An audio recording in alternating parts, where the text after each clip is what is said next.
మరలా ఈ సంవత్సరం చివరిలో అబుదాబిలో మీ అందరినీ కలుసుకోవడం చాలా సంతోషం, చాలా ఆనందం కూడా. ఎందుకంటే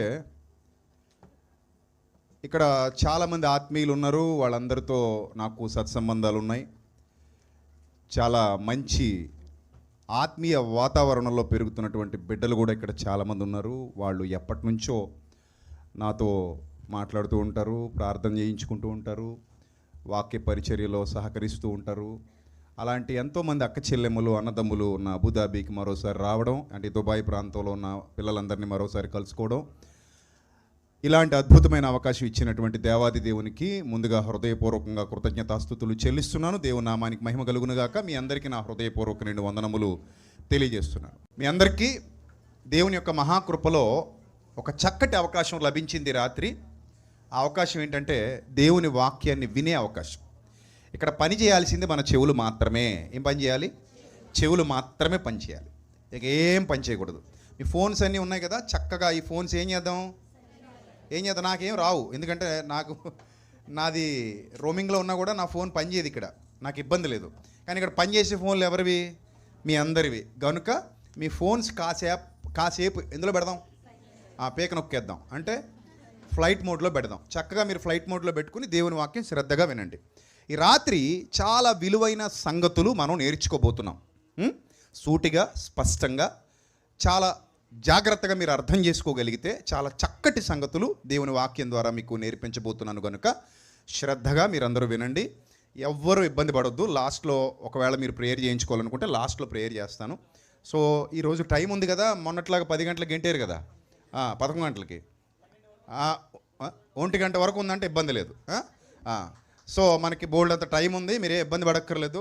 ఆల్రెడీ ఒక తమ్ముడు అన్న ఫోటో అన్న సూట్ పట్టుకు లాగేస్తున్నాడు. అరే నాన్న 5 నిమిషాలు ఆగి, ఏం పర్లేదు, ఎక్కడ పారిపోను, ఇక్కడే ఉంటాను, ఫొటోస్ అన్నీ లాస్ట్లో తీసుకుందాం, ముందు వాక్యం వినండి అని చెప్పాను. సో ఇప్పుడు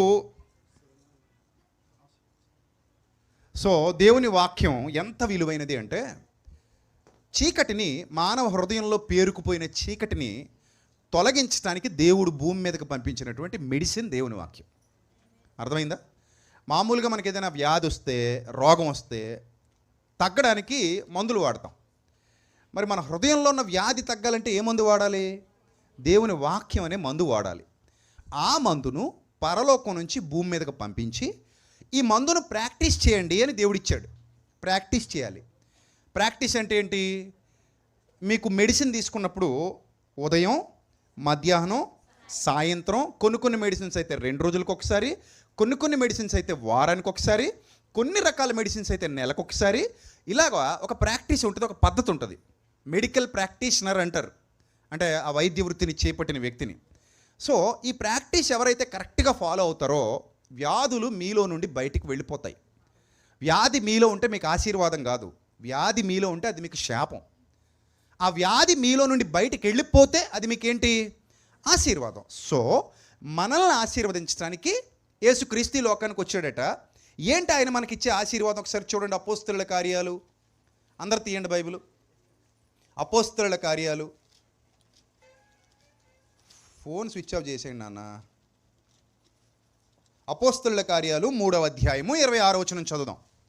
అపోస్తలుల కార్యాలు 3వ అధ్యాయము 26వ వచనం. మీలో ప్రతి వానిని వాని దుష్టత్వము నుండి మళ్ళించుట వలన అని వ్రాయబడింది. మీలో ప్రతి వానిని వాని దుష్టత్వము నుండి ఏం చేయుట వలన? మళ్ళించుట వలన అది మిమ్మల్ని ఆశీర్వదించడానికి ఆయనను మొదట మీ వద్దకు పంపెను అని సువార్తలో భాగంగా ఇశ్రాయేలీలతో భక్తుడు మాట్లాడుతున్నాడు, అపోస్తలుడు. అంటే యేసు ప్రభు ఈ లోకానికి రావడానికి గల ప్రధానమైన కారణం మనల్ని ఆశీర్వదించడానికి అనేది ఇక్కడ అర్థమైపోయింది.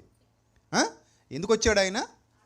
ఆశీర్వదించడానికి. ఆశీర్వాదం అనగానే మనందరి దృష్టిలో ఒకటే కనబడద్ది, ఈ లోక సంబంధమైంది. కానీ రెండోది కనబడట్లా. రెండోది చాలా ఇంపార్టెంట్. ఒకటే కనబడుతుంది మనకి. ఈ లోకంలో ఉన్న ఆశీర్వాదం ఏంటి? డబ్బులు, వెండి బంగారాలు, ఆస్తులు, అంతస్తులు, ఇవే కనబడుతున్నాయి. కానీ వీటిని మించిన ఆశీర్వాదం మరొకటి ఉంది, అది రెండోది. మొదటిది ఉన్నా లేకపోయినా ప్రాబ్లం లేదు, కొంతమందికి ఉండొచ్చు, కొంతమందికి లేకపోవచ్చు. ఉన్నా లేకపోయినా ప్రాబ్లం లేదు. కానీ రెండోది మాత్రం మస్ట్ అండ్ షుడ్గా అందరికీ కావాలి. That is most important, that is very important. Because అది లేకపోతే మనకి పరలోకం రాదు, అది లేకపోతే మనకు నిత్య జీవితం రాదు. సో ఆ విషయాన్ని ఇక్కడ ప్రస్తావిస్తూ ప్రతివానిని వాని దుష్టత్వము నుండి అన్నాడు.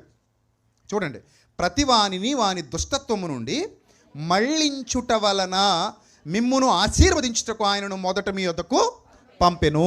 దేని వలన? మళ్ళించడం, దారి మళ్ళించడం. ఏ దారిలో నుంచి మళ్ళించడం? దుష్టత్వం అనే దారిలో నుండి మనల్ని మళ్ళించటానికి యేసుప్రభు వచ్చాడు. అలా మళ్ళించబడటాన్ని ఏమంటోంది బైబిలు? ఆశీర్వాదం అంటోంది బైబిలు. ఆశీర్వాదం అంటోంది బైబిలు. మరి మీలో ఎంతమంది ఆశీర్వదింపబడ్డారు చెప్పండి. ఇప్పుడు సూటిగా చెప్పాలి. నేను ఆశీర్వదింపబడ్డాను అన్నవాళ్ళు.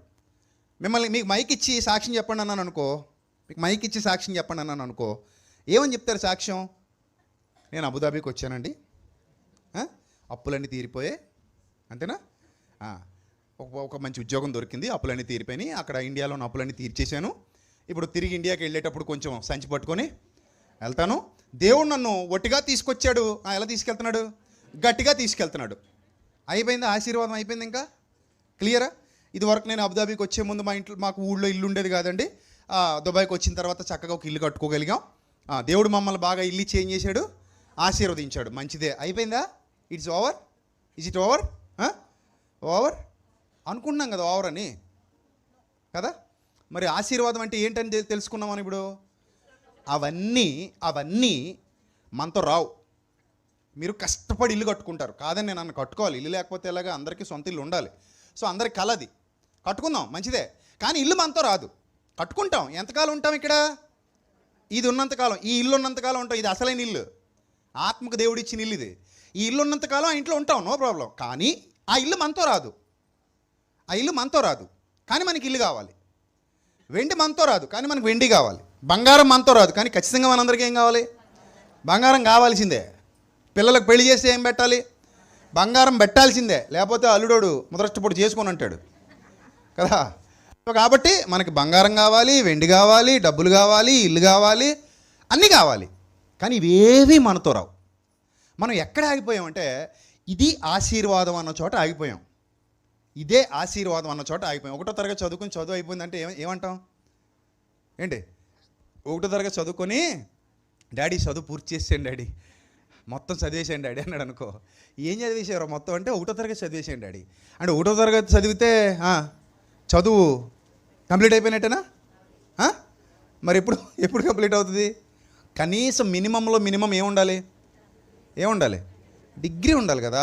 కనీసం డిగ్రీ ఉండాలి. కనీసం ఈ రోజుల్లో డిగ్రీకి కూడా వాల్యూ లేదనుకోండి, అయినా కూడా కనీసం ఏముండాలి? డిగ్రీ ఉండాలి. డిగ్రీ పూర్తి చేసిన తర్వాత నువ్వు ఆ మాట అన్నావు అనుకో, అందరూ హ్యాపీ ఫీల్ అవుతారు. బాగానే చదువుకున్నాడు, అమ్మాయి బాగానే చదువుకుంది అని అంటారు.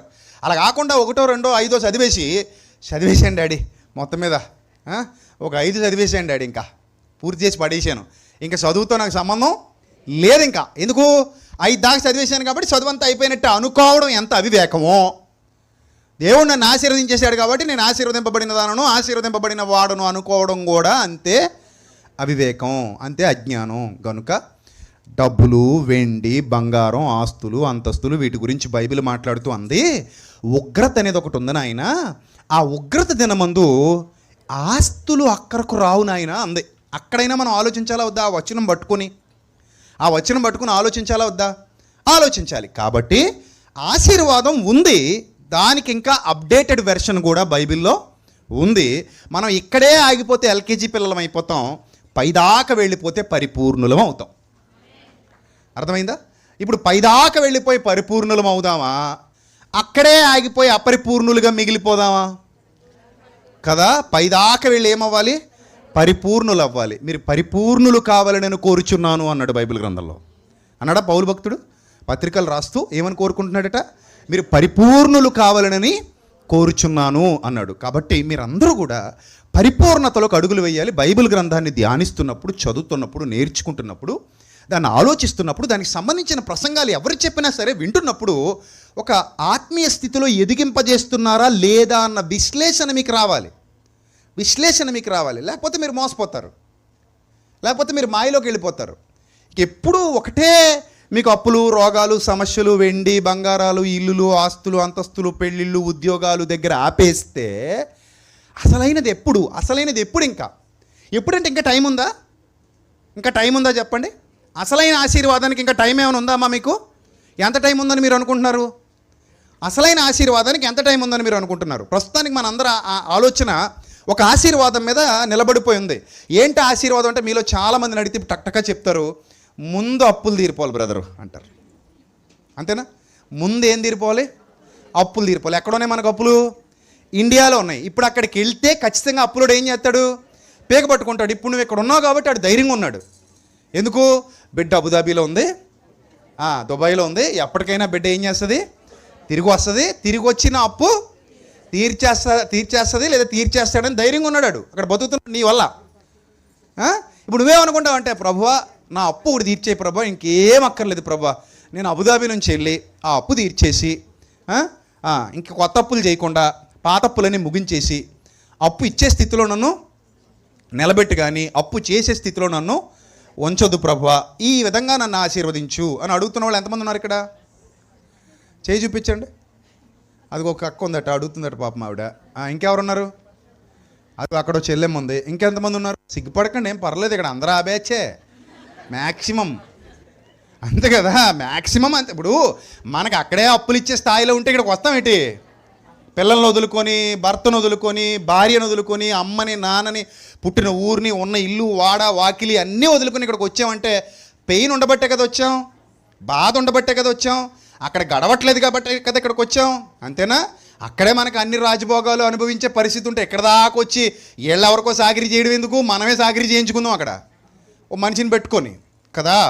సో ఇబ్బందులు ఉన్నాయి, అందరికీ ఉన్నాయి, కాదని నేను అనట్లేదు. నేను కూడా మనస్ఫూర్తిగా మీ ఇబ్బందులు తొలగాలని కోరుకుంటున్నాను. దేవుడు మీ ఇబ్బందులు తొలగించాలనే కోరుకుంటున్నాను. దేవుడు మిమ్మల్ని మంచి స్థితిలో నిలబెట్టాలనే కోరుకుంటున్నాను. సో అలా ప్రార్థన కూడా చేస్తాను. అయితే దీనికంటే ముఖ్యమైన పాయింట్ మీకు చెప్పిన తర్వాత దాని విలువ దీని విలువ కంపేర్ చేసుకున్నాక అప్పుడు దేనికోసం ముందు ఆలోచించాలో మీకు అర్థమవుతుంది. అసలు ఏది ఉంటే ఇది వస్తుందో కూడా మీకు అర్థమవుతుంది. ఆ రెండు అర్థం కాకపోతే మీరు లాస్ అవుతారు. పాయింట్ మీకు అర్థం కావాలి. ఏది ఉంటే ఇది వస్తుంది, నిజంగానే మీకు అప్పు తీరాలనిపిస్తుంది, నిజంగానే ఈ బాధ నుండి విముక్తి పొందాలి, వెళ్ళేటప్పుడు ఒట్టి చేతులతో వెళ్ళకూడదు, గట్టి చేతులతో వెళ్ళాలి, వెళ్ళిన తర్వాత మీ బాకీలన్నీ రద్దు అవ్వాలి, మీ అప్పులన్నీ తీరాలి, మీ సమస్యలన్నీ తొలగిపోవాలి, మీ పిల్లలు మీలాగా ఇబ్బందులు పడకూడదు, మీకంటే గొప్పగా వాళ్ళు బతకాలి, మీకంటే గొప్ప స్థితిలో మీ పిల్లలందరూ ఉండాలి. సో ఈ ఆలోచన మంచిదే. తమ్ముళ్లకు, చెల్లెమ్మలకు, అక్కలకు, అన్నలకు అందరికీ ఈ ఆలోచన మంచిదే. ఎందుకంటే మనం బాగుండాలి, బతికినంతకాలం మంచిగా బతకాలి, సుఖంగా బతకాలి, సంతోషంగా బతకాలి, ఆనందంగా బతకాలి. ఈ పాయింట్ ఆఫ్ వ్యూలో ఆగిపోవద్దు. అయితే ఇక్కడ మనకు కావాల్సింది ఏంటంటే నిజమైన ఆశీర్వాదం మరొకటి ఉంది. ఆస్తి అంతస్తు కూడా విడిపించలేని ప్రమాదం నుండి అది విడిపిస్తుంది.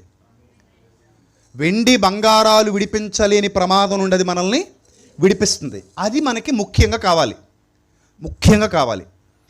అందుకే అంటాడు, వెండిని వెతికినట్లు దానిని వెతుకుము. దేనినట? ఎలా వెతకాలట? వెండిని వెతికినట్లు దానిని వెతుకుము. నీకున్న సమస్తాన్ని ఇచ్చి దానిని కొనుక్కో అన్నాడు. సత్యమును దేంతో కొనుక్కోమంటాడు? నీకున్నదంతా ఇచ్చి దేని కొనుక్కోమంటాడు? సత్యాన్ని కొనుక్కో అంటాడు. అసలు చాలా కాలం నాకు వచ్చినది అర్థం అవ్వలేదు. ఫస్ట్లో చాలా కాలం అర్థం కాలేదు. ఒకానొక దినాన నాకు తెలిసినటువంటి ఒక వ్యక్తి, మా బంధువులకు ఆయన చనిపోయాడు. అప్పుడప్పుడే వాక్యం నేర్చుకుంటున్నటువంటి తొలి దినాల్లో, ఇంచుమించు నేను చెప్పేది 2010 ఆ టైంలో జరిగినటువంటి సంఘటన. నేను వాక్యంలోకి వచ్చిన తొలి దినాలు. అప్పటికి నేను ఫైనాన్స్ బిజినెస్ చేసేవాడిని, అందరికీ తెలుసు. ఇప్పుడు చేయట్లేదు, అప్పుడు చేసేవాడిని. ఇప్పుడు కూడా కొంతమంది కామెంట్లు పెడుతుంటారు, ఈయన ఫైనాన్సియర్ అని. నా దగ్గర అప్పులకు రాకంటే నేను మానేసా. అప్పుడు చేశా, ఇప్పుడు కాదు. 2019 ఎండింగ్ వరకు చేశా. మా బిజినెస్ ఫైనాన్స్ బిజినెస్. సో ఆ బిజినెస్ చేస్తూ మారు మనసు పొందాను. దేవుడు నన్ను పట్టుకున్నాడు. ఆయన పిలుపు అందుకున్నాను, వచ్చాను, మారు మనసు పొందాను. ఎప్పుడు ఇలా మైకులు పట్టుకుని మాట్లాడిన చరిత్ర నాకు లేదు. మా నాన్నగారు సేవకుడు కాదు, మా అమ్మ సేవకురాలు కాదు, మా ఇంట్లో ఎవరు సేవకులు లేరు, అన్య కుటుంబంలో నుండి రక్షించబడ్డాం.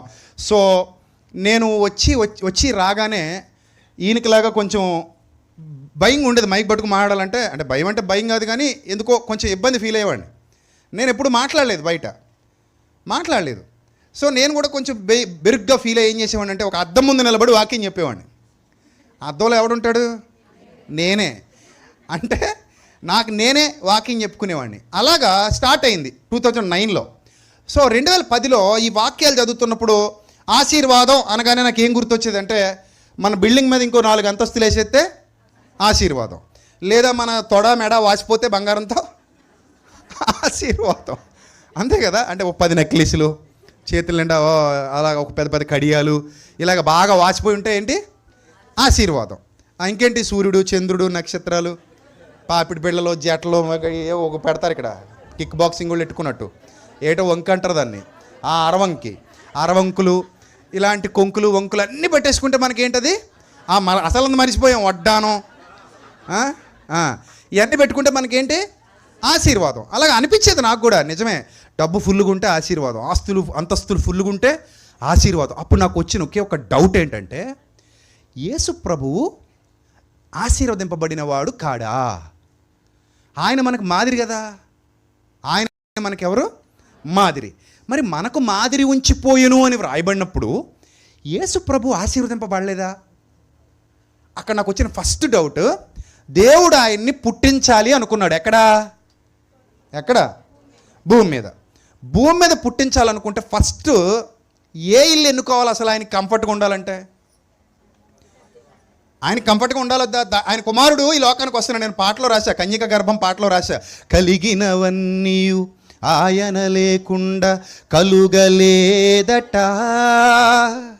అంతే కదా మరి, కలిగినవన్నీ ఆయన లేకుండా కలుగలేదట, అయినా సత్రమున చోటు దొరుకుట సాధ్యపడలేదట, ఆకాశములను పరచిన వానికి ఆయన తనయుడట,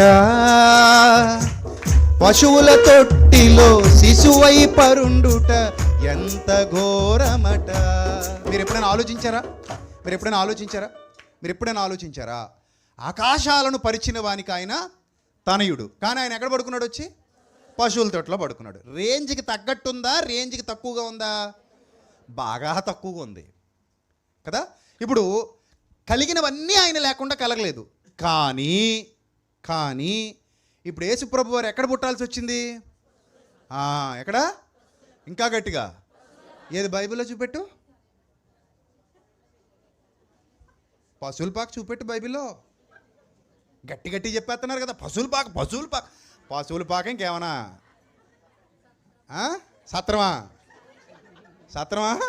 సత్రమా రుబ్బురోలు పోత్రమా? ఎక్కడో రహస్యం, ఎవ్వరికి తెలీదు. బైబిల్ చెప్పలేదు అసలు యేసుప్రభు పశువుల పాకలో పుట్టాడని బైబిల్లో ఉండదు.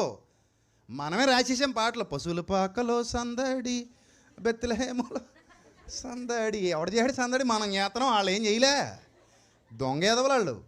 ఎవరు? ఆనాడున్న యూదులు. యేసుప్రభు పుట్టుకను గుర్తించని దుర్మార్గులాళ్ళు. ఎంత దుర్మార్గులు అంటే, ఒక నిండు చోళాలు ఒక ఇబ్బందికర పరిస్థితులు అక్కడికి వచ్చి, ఎక్కడ కందో తెలీదు, బిడ్డను కనేసింది. ఎక్కడ కందో రహస్యం, బైబిల్లో ఉన్న రహస్యం అది. ఆయన పుట్టుక రహస్యం చెప్పలేదు దేవుడు. ఎక్కడ పుట్టాడో చెప్పలేదు. కానీ మనం చదివే విధానంలో పశువుల పాకలో అని చెప్పేసి ఎవరో మన పెద్దలు అలాగ అనేసేసరికి మనందరం అదొక బండ గుర్తు కింద పెట్టేసుకున్నాం. బైబిల్లో లేకపోయినా ఏమంటాం? అంతే. బాగా చదవాలమ్మా బైబిల్. చిన్న పాయింట్లు కూడా పట్టుకుంటున్నారు మతోన్మాదులు. మనం సరిగ్గా చదవకపోతే వాళ్ళు రెచ్చిపోతారు. ఈరోజు ప్రతి మతోన్మాది రెచ్చిపోతున్నారు, నోటుకొచ్చినట్టు మాట్లాడుతున్నారు.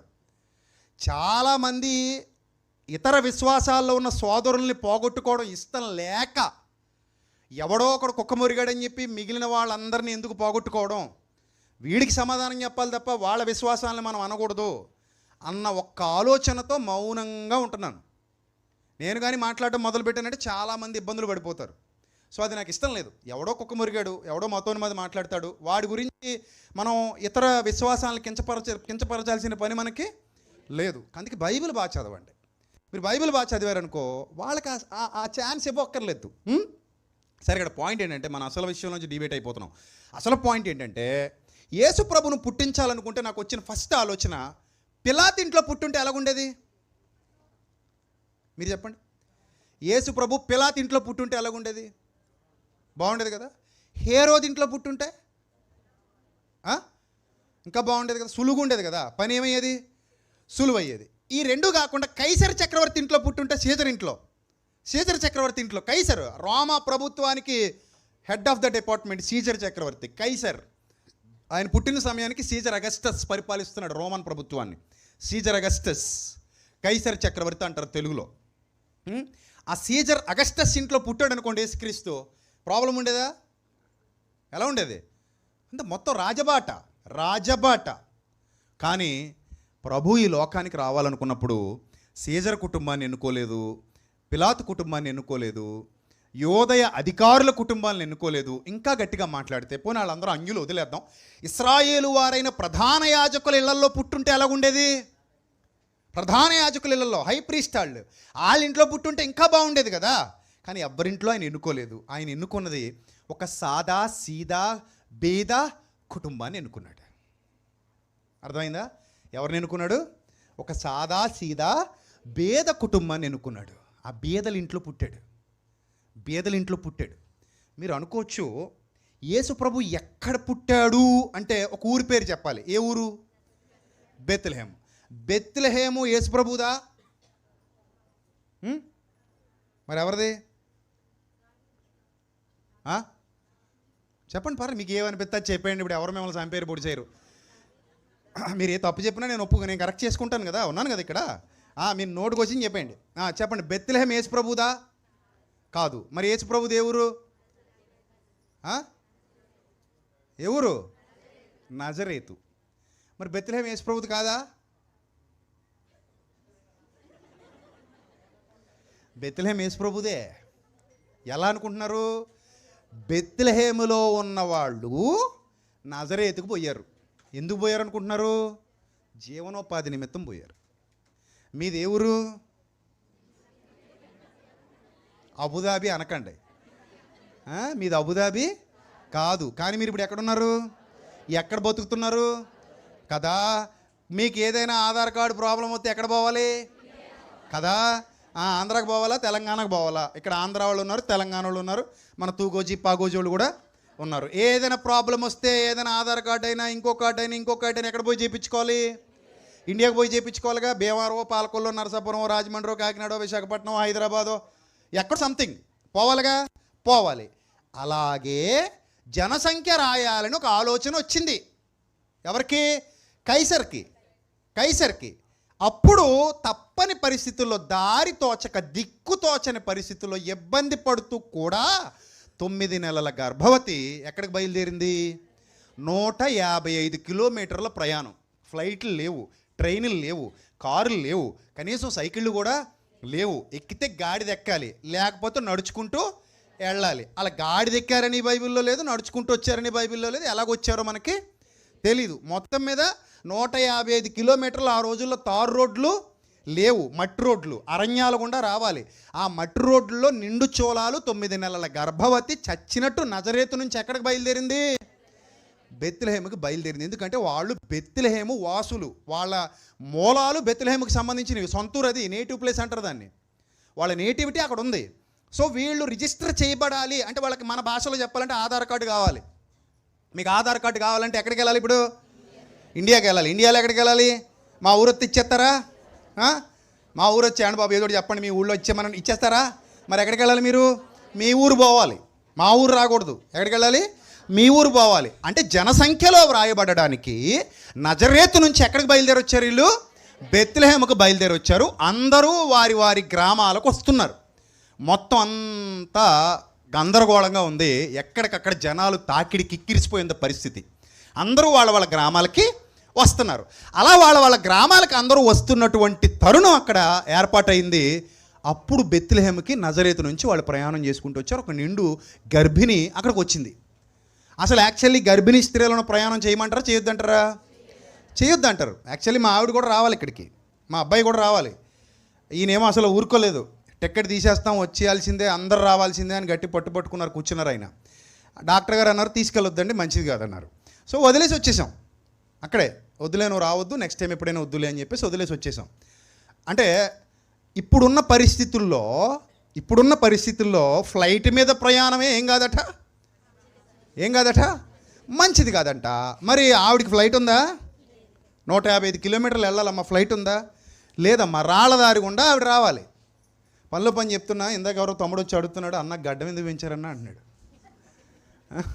నా గడ్డానికి మా ఆవిడ గర్భానికి ఏ సంబంధం లేదు. అర్థమైందా? ఎవడో యూట్యూబ్లో కామెంట్ కూడా పెట్టాడు, నువ్వు మూఢనమ్మకాలను నమ్మనంటావు, నీకు కూడా మూఢనమ్మకాలు ఉన్నాయి అన్నాడు. మరి ఈయనకి ఏం మూఢనమ్మకాలు ఉన్నాయి అడగండి. ఈయనకి ఏం మూఢనమ్మకాలు ఉన్నాయి? ఆ తమ్ముడు గ్రీన్ షర్ట్ వేసుకున్న తమ్ముడు మూఢనమ్మకాలు ఏమైనా ఉన్నాయా? ఇంకేమైనా మూఢనమ్మకాలు ఉన్నాయా? ఆ పక్కన ఉన్న ఆయనకి ఏమైనా ఉన్నాయా? ఈ ఆర్కెస్ట్రా వాళ్ళు అందరూ గడ్డాలు వాళ్ళే. మరి వీళ్ళకి ఏమైనా మూఢనమ్మకాలు ఉన్నాయి? అది అక్కడ టీంలో ఉన్నవాళ్ళు వాళ్ళు గడ్డాలు వాళ్ళే అయ్యింది తప్ప, వీళ్ళ గడ్డాలు మీకు అడ్డాలు కాదు. నాకు అడ్డం మీకు అడ్డమా? నాకు అడ్డం మీకు అడ్డమా అంటున్నాను. కింద మళ్ళీ కామెంట్లు, ఈయనకి మూఢనమ్మకం అండి. అసలు నాకు ఆ మూఢనమ్మకం ఉందని కూడా తెలియదు మొన్నటిదాకా. అదేదో జబ్బు ఉందట, ఈయన్ని అడిగాను, ఏమయ్యా ప్రసాద్ బాబుని అడిగాను, ప్రసాద్ బాబు ఏమన్నా అది ఏమన్నా అలాంటి మూఢనమ్మకం ఏమైనా ఉందంటే, భార్య గర్భంతో ఉంటే ఏమైనా గడ్డలు పెంచుతారా మన అయిపోయా అన్నట్టే, అవునండి బాబు ఉందండి బాబు అది అన్నాడు.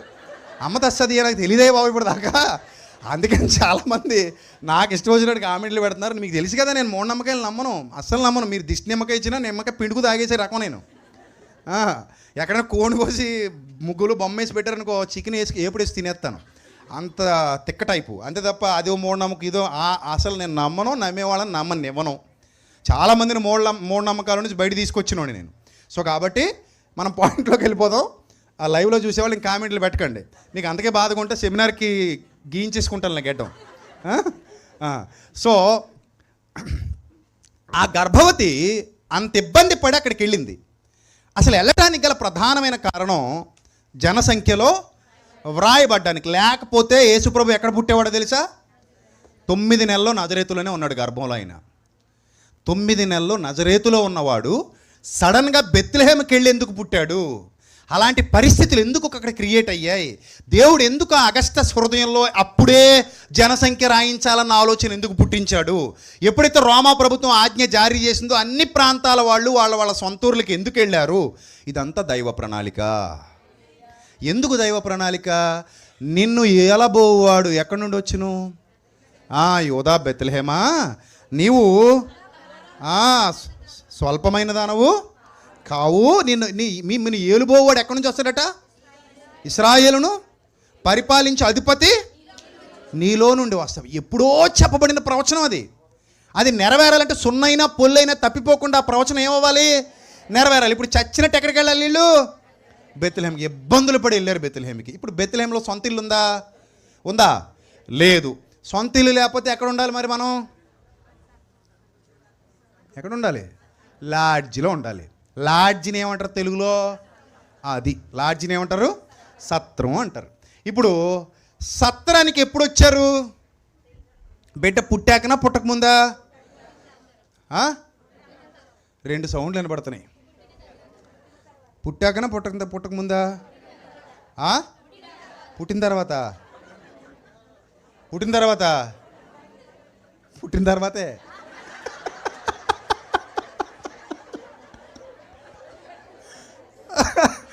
అయ్యో పాపం ఎలా అయిపోయారంటే వీళ్ళు. పుట్టిన తర్వాతే. పుట్టకముందు. ఇప్పుడు సత్రానికి రాకముందు ఎక్కడ పుట్టాడు? మళ్ళీ పశువుల పాక అన్నారు అనుకోండి. రాత్రంతా పశువుల పాకలో రాట కడేస్తాను మిమ్మల్ని. అర్థమైందా? పశువుల పాకని బైబిల్లో లేదు. అసలు ఎక్కడ పుట్టాడో బైబిల్ చెప్పలేదు. అది ఫిక్స్ అయిపోండి. ఇప్పుడు ఎక్కడ పుట్టాడో పుట్టేశాడు. అసలు ఆ పురుడు ఎవరు పోసారో కూడా తెలీదు. ఏ మంత్రసానైనా సాయం చేసిందా చేయలేదా నాకు తెలీదు. బైబిల్ చెప్పలేదు. నాకు తెలిసి చేసి ఉండరు. ఒకవేళ ఏ మంత్రసానైనా మరియమ్మకి సాయం చేసి ఉండుంటే ఆవిడ సపోర్ట్గా ఉండేది. కానీ ఎవరు మరియమ్మకి ఆ టైంలో సపోర్ట్ చేసిన వాళ్ళు లేరు. మొత్తం మీద యోసేపే ఏదో పాటలు పడ్డాడు. ఎక్కడో మొత్తం మీద జననం జరిగిపోయింది. ఆ బిడ్డను పొత్తిగుడ్డల్లో చుట్టుకొని సత్రానికి వచ్చారు. సత్రానికి ఎందుకు వచ్చారు? అయ్యా బాబు పరిస్థితులు బాగాలేదు, నిండు బాలింతరాలు అంతే కదా, చూలాలు అనకూడదు, ఇంకా బిడ్డను కనేసింది కదా, ఆ బిడ్డని కనేసిన తర్వాత ఏమంటారు? పచ్చి బాలింత అంటారు. సో పచ్చి బాలింత, సో బిడ్డని పట్టుకుని ఉంది, అలిసిపోయి ఉంటారు కదా, అప్పటికే ప్రయాణం చేసి ఉన్నారు. అన్ని కిలోమీటర్ల ప్రయాణం చేసి బిడ్డని కంటే మొత్తం బాడీ అంతా వీక్ అయిపోద్ది. కడుపులో ఉన్న స్రవాలన్నీ బయటికి పోతాయి. సో వీక్నెస్ వచ్చేస్తుంది ఖచ్చితంగా. మనకైతే ఇప్పుడు సెలైన్లు పెడతారు. మన ఆడవాళ్ళు అయితే హాస్పిటల్లో పెట్టి ఏం పెడతారు? సెలైన్ పెడతారు. నార్మల్ డెలివరీలకు కూడా ఆర్ఎంపీ డాక్టర్లు వచ్చి ఏం పెడుతుంటారు? సెలైన్లు పెడుతుంటారు. అలాంటి క్రిటికల్ పొజిషన్లో ఆవిడ అక్కడ బిడ్డకి జన్మనిచ్చి తీసుకొచ్చి సత్రంలో పడుకుందాం, రెస్ట్ తీసుకుందాం, ఈ రాత్రికి ఇబ్బందిగా ఉంది, పరిస్థితి బాగాలేదు అని వచ్చి సత్రంలో రిక్వెస్ట్ చేసి చోటు అడిగితే ఒక్కడైనా కనికరించాడా? ఒక్కడైనా కనికరించి చోటు ఇచ్చాడా? ఇవ్వలా. ఎవడు కనికరించాలంటే జాలి దయ లేదు ఎవరికి. అసలు పుట్టింది మెస్సియా అన్న సంగతి కూడా వాళ్ళకి తెలియదు యూదులు. అందుకే ఇందాక తిట్టాను వాళ్ళని, ఆ రోజుల్లో ఉన్న వాళ్ళని. దుర్మార్గులాళ్ళు. యేసుప్రభుకు చోటు ఇవ్వలేదు వాళ్ళు. చోటు ఇవ్వకపోగా బయటికి పంపించేశారు. ఇప్పుడు సత్రంలో ట్రై చేసి ఎక్కడ ఒక లాడ్జిలో ఒక రూమ్ కూడా దొరక్క, ఎక్కడ ఎవరు రూమ్ ఇవ్వక, ఎక్కడ ఖాళీ లేక, అప్పుడు ఆ బిడ్డను పట్టుకొని వెళ్ళి, ఇప్పుడు మళ్ళీ పశువుల పాక ఇంకా రాలే, కంగారు పడకండి. సో అప్పుడు ఆ బిడ్డను పట్టుకుని వెళ్ళి సత్రంలో చోటు దొరకనందున, సత్రంలో స్థలము దొరకనందున పశువుల తొట్టిలో పడుకోబెట్టారు. ఎక్కడ? పశువుల తొట్టిలో పడుకోబెట్టారు. తొట్టి అన్నాడు తప్ప పాక అనలా. పాకని ఎందుకంటే అరబ్ కంట్రీస్లో కానివ్వండి, ఆ యూత్ కల్చర్లో కానివ్వండి, పాకలు కనబడవు. కొబ్బరాకులు తాటాకులు మన బ్యాచ్, వాళ్ళదంతా ఈతమట్ల బ్యాచ్, అంతే కదా. కొబ్బరి మట్టలు ఈత మట్టలకి కొబ్బరి మట్టలకి చాలా తేడా. పాకేసుకోవాలంటే కొబ్బరాకు పని చేద్ది, ఈతాకేం పని చేసేడదు. ఈతాకి ఎంత ఉంటుంది? సన్నగా ముళ్ళులాగా ఉంటుంది. దాంతో పాకేయాలంటే కష్టం, అది వాటర్ని ఆపలేదు. అదే మన తాటాకులు అయితే వాటర్ ఆపుతాయి, కొబ్బరాకులు కూడా వాటర్ ఆపుతాయి. కానీ ఈతాకులు వాటర్ ఆపేంత దమ్ము ఉండదు అట్లకి. చూశారు కదా, మీ అందరికీ తెలుసు కదా ఈత చెట్లు ఎట్టుంటాయో. వాటర్ ఆపేసి అంత షార్ప్ ఉంటాయి, గుచ్చుకుపోతాయి అంతే. ఈత ముళ్ళు, అది ఆకులు అంత షార్ప్ ఉండవు, బాగోవు. అందుకే ఇక్కడ పాకల కల్చర్ లేదు. అసలు పశువుల పాకల కల్చర్ యూదులకు కానీ వీళ్ళకి కానీ లేదు. వాళ్ళకున్న కల్చర్ ఏంటి తెలుసా? అది ఎవరో తెలివైన ఆవిడ చెప్పింది. వాళ్ళకున్న కల్చర్ ఏంటి? గుడారాలు. అబ్రహాము ఎక్కడ నివసించాడట? ఎక్కడ ఉంచాడమ్మా? ఏ పాకలో ఉన్నాడు అబ్రహాము? తాటాకు పాకలో ఉన్నాడా? కొబ్బరాకుల పాకలో ఉన్నాడా? అది కోనసీమలో పుట్టుంటే యేసుప్రభు పాకలోనే పుడుదురు. యేసుప్రభు పుట్టింది కోనసీమలో కాదు. ఎక్కడ మరి? బెత్లెహేములో పాకలు ఉండే అవకాశం లేదు. గుడారాలు ఉంటాయి. ఇప్పుడు కూడా పాకలు ఎక్కడ కనబడతాయి మీకు? ఇక్కడ అన్నీ ఏముంటాయి? ఒంట్లకు కూడా గుడారాలే కదా. ఒంట్లకు కూడా ఏమేస్తున్నారు వాళ్ళు? గుడారాలు వేస్తారు వాళ్ళు. ఎడారిలో కూడా గుడారాలే. ఆ ఖతార్ పోయినా, దుబాయ్ పోయినా, కువైట్ పోయినా, బహ్రెయిన్ పోయినా, మస్కట్ పోయినా, సౌదీ పోయినా, ఇజ్రాయెల్ పోయినా, ఎక్కడ పోయినా గుడారాలు మెయింటైన్ చేస్తారు. ఈ పక్కంతా గుడారాలే. మన పక్క కొంచెం మార్పు ఉంది. సో ఇప్పుడు తొట్టె అనగా నీళ్ళ తొట్టె అని ఎక్కువ మంది చరిత్రకారుల అభిప్రాయం. అఫ్ కోర్స్ మేత తొట్టె కూడా కావచ్చు అనేది కొంతమంది చరిత్రకారుల అభిప్రాయం. అది నీళ్ళ తొట్ట, మేత తొట్ట బైబిల్ కన్ఫర్మ్ చేయలేదు. కానీ దారి లేక పడుకోబెట్టారు. ఏమంటే మిమ్మల్ని అడుగుతాను సూటిగా, నాతో డైరెక్ట్ మాట్లాడండి. బిడ్డ పుట్టాక మీలో ఏ తల్లి అయినా పశువుల తొట్టులో పెడద్దా? మీరు బిడ్డని పెడతామా? ఇప్పుడు నీళ్ళ తొట్టులో పెడతామా? ఎండిపోయిన నీళ్ళ తొట్టులో అయినా నీళ్ళు తాగే తొట్టు ఉంటుంది కదా, దూడ తొట్టి, కుర్తి తొట్టి, అందులో పెడతామా పిల్లల్ని? పెట్టగలమా? మరి ఎప్పుడు పెడతాం? దారి లేనప్పుడు, దిక్కు లేనప్పుడు, కుదరనప్పుడు. నేనే కళ్ళు తిరిగి పడిపోయేలా ఉన్నాను అనుకోండి, ఏం చేస్తాను ఇప్పుడు? చెప్పండి. నేనే కళ్ళు తిరిగి పడిపోయేలా ఉన్నాను, ఏమైంది? అంతే కదా, ఇక్కడ పడుకోబెట్టేస్తాం. దారి లేనప్పుడు ఏం చేస్తాం మరి? మీరైనా నేనైనా అవకాశం ఉంటే పట్టుపరుపులు ఎక్కుతాం. అవకాశం లేకపోతే ఏం చేస్తాం అంటున్నాను. అది అవకాశం లేక, దిక్కు తోచక, దారి తెలియక ఆ బిడ్డను తీసుకెళ్ళి ఎక్కడ పెట్టారు? ఇది ఘనత అనుకుంటున్నారా మీరు? మీ బిడ్డను పశువుల తొట్టులో పడుకోబెట్టి ఫోటో తీసి మీ ఇంకుడికి పంపండి. ఇక చూసావా నీ మనవడు ఎక్కడ పడుకున్నాడా అని అడగండి. రెండో రోజు మీ ఇంకుడి ఏపరాలో కత్తులేసి వచ్చేస్తారు అక్కడికి. పురుడేమని పంపితే ఇంత దరిద్రం పని చేస్తావా నువ్వు? ఏంటి నా మనవణ్ణి తీసుకెళ్ళి, మా వంశాంకురాన్ని తీసుకెళ్ళి ఎక్కడెట్టావు నువ్వు? పశువుల తొట్టిలో పెడతావా అని గొడవకు వస్తారు రారా మీ ఏపరాలు ఈరకోడు ఈరకెత్తే అంతేనా? వాళ్ళు కొన్ని చోట్ల ఎలాగంటారు, శ్రీకాకుళం సైడ్, మన ఆంధ్రప్రదేశ్లో మన కోనసీమలో ఈయంకుడు ఏపరాలు అంటారు, వాళ్ళు ఈరకత్తి ఈరకోడు అంటారు. ఈ శ్రీకాకుళం వాళ్ళు, విజయనగరం సైడ్ మీ ఉన్నరాళ్ళు ఎవరైనా ఇక్కడ ఉండే ఉంటారు. ఎందుకు ఉండరు? లేరా? సిక్కోలు బ్యాచ్ ఉన్నారు లేదా? వాళ్ళు అలాగే అంటారు, మా ఈరకెత్తండి, మా ఈరకూడండి అంటారు. సో ఆ ఈరకూడ ఈరకెత్తే కత్తిలేసుకొస్తారు మరి ఆ తొట్టులో పెడితే. సో తొట్టులో పెట్టడానికి గల కారణం ఘనత కాదది. ఒక్కటే చెప్తున్నా, యేసు ప్రభువు పుట్టుకలోనూ ఘనపరచబడలేదు, మరణంలో కూడా మనుష్యుల వలన ఘనపరచబడలేదు.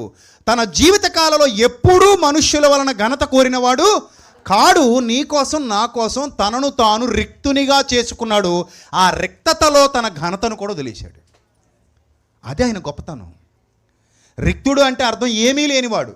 మనందరికీ కనీసం కొద్దిలో కొద్దిన గౌరవం ఉంటుంది, ఉండదు? ఇక్కడ లేకపోయినా మన ఊరు వెళ్ళినా కొంత గౌరవం సంపాదించుకుంటాం, ఉండదా? కనీసం మన పిల్లల ముందన్నా కొద్ది గొప్ప గౌరవం ఉంటుందా? కనీసం మన ఇంట్లో అయినా కొద్ది గొప్ప గౌరవం ఉంటుందా? ఉంటుంది కదా. యేసు ప్రభుకి అది లేదు.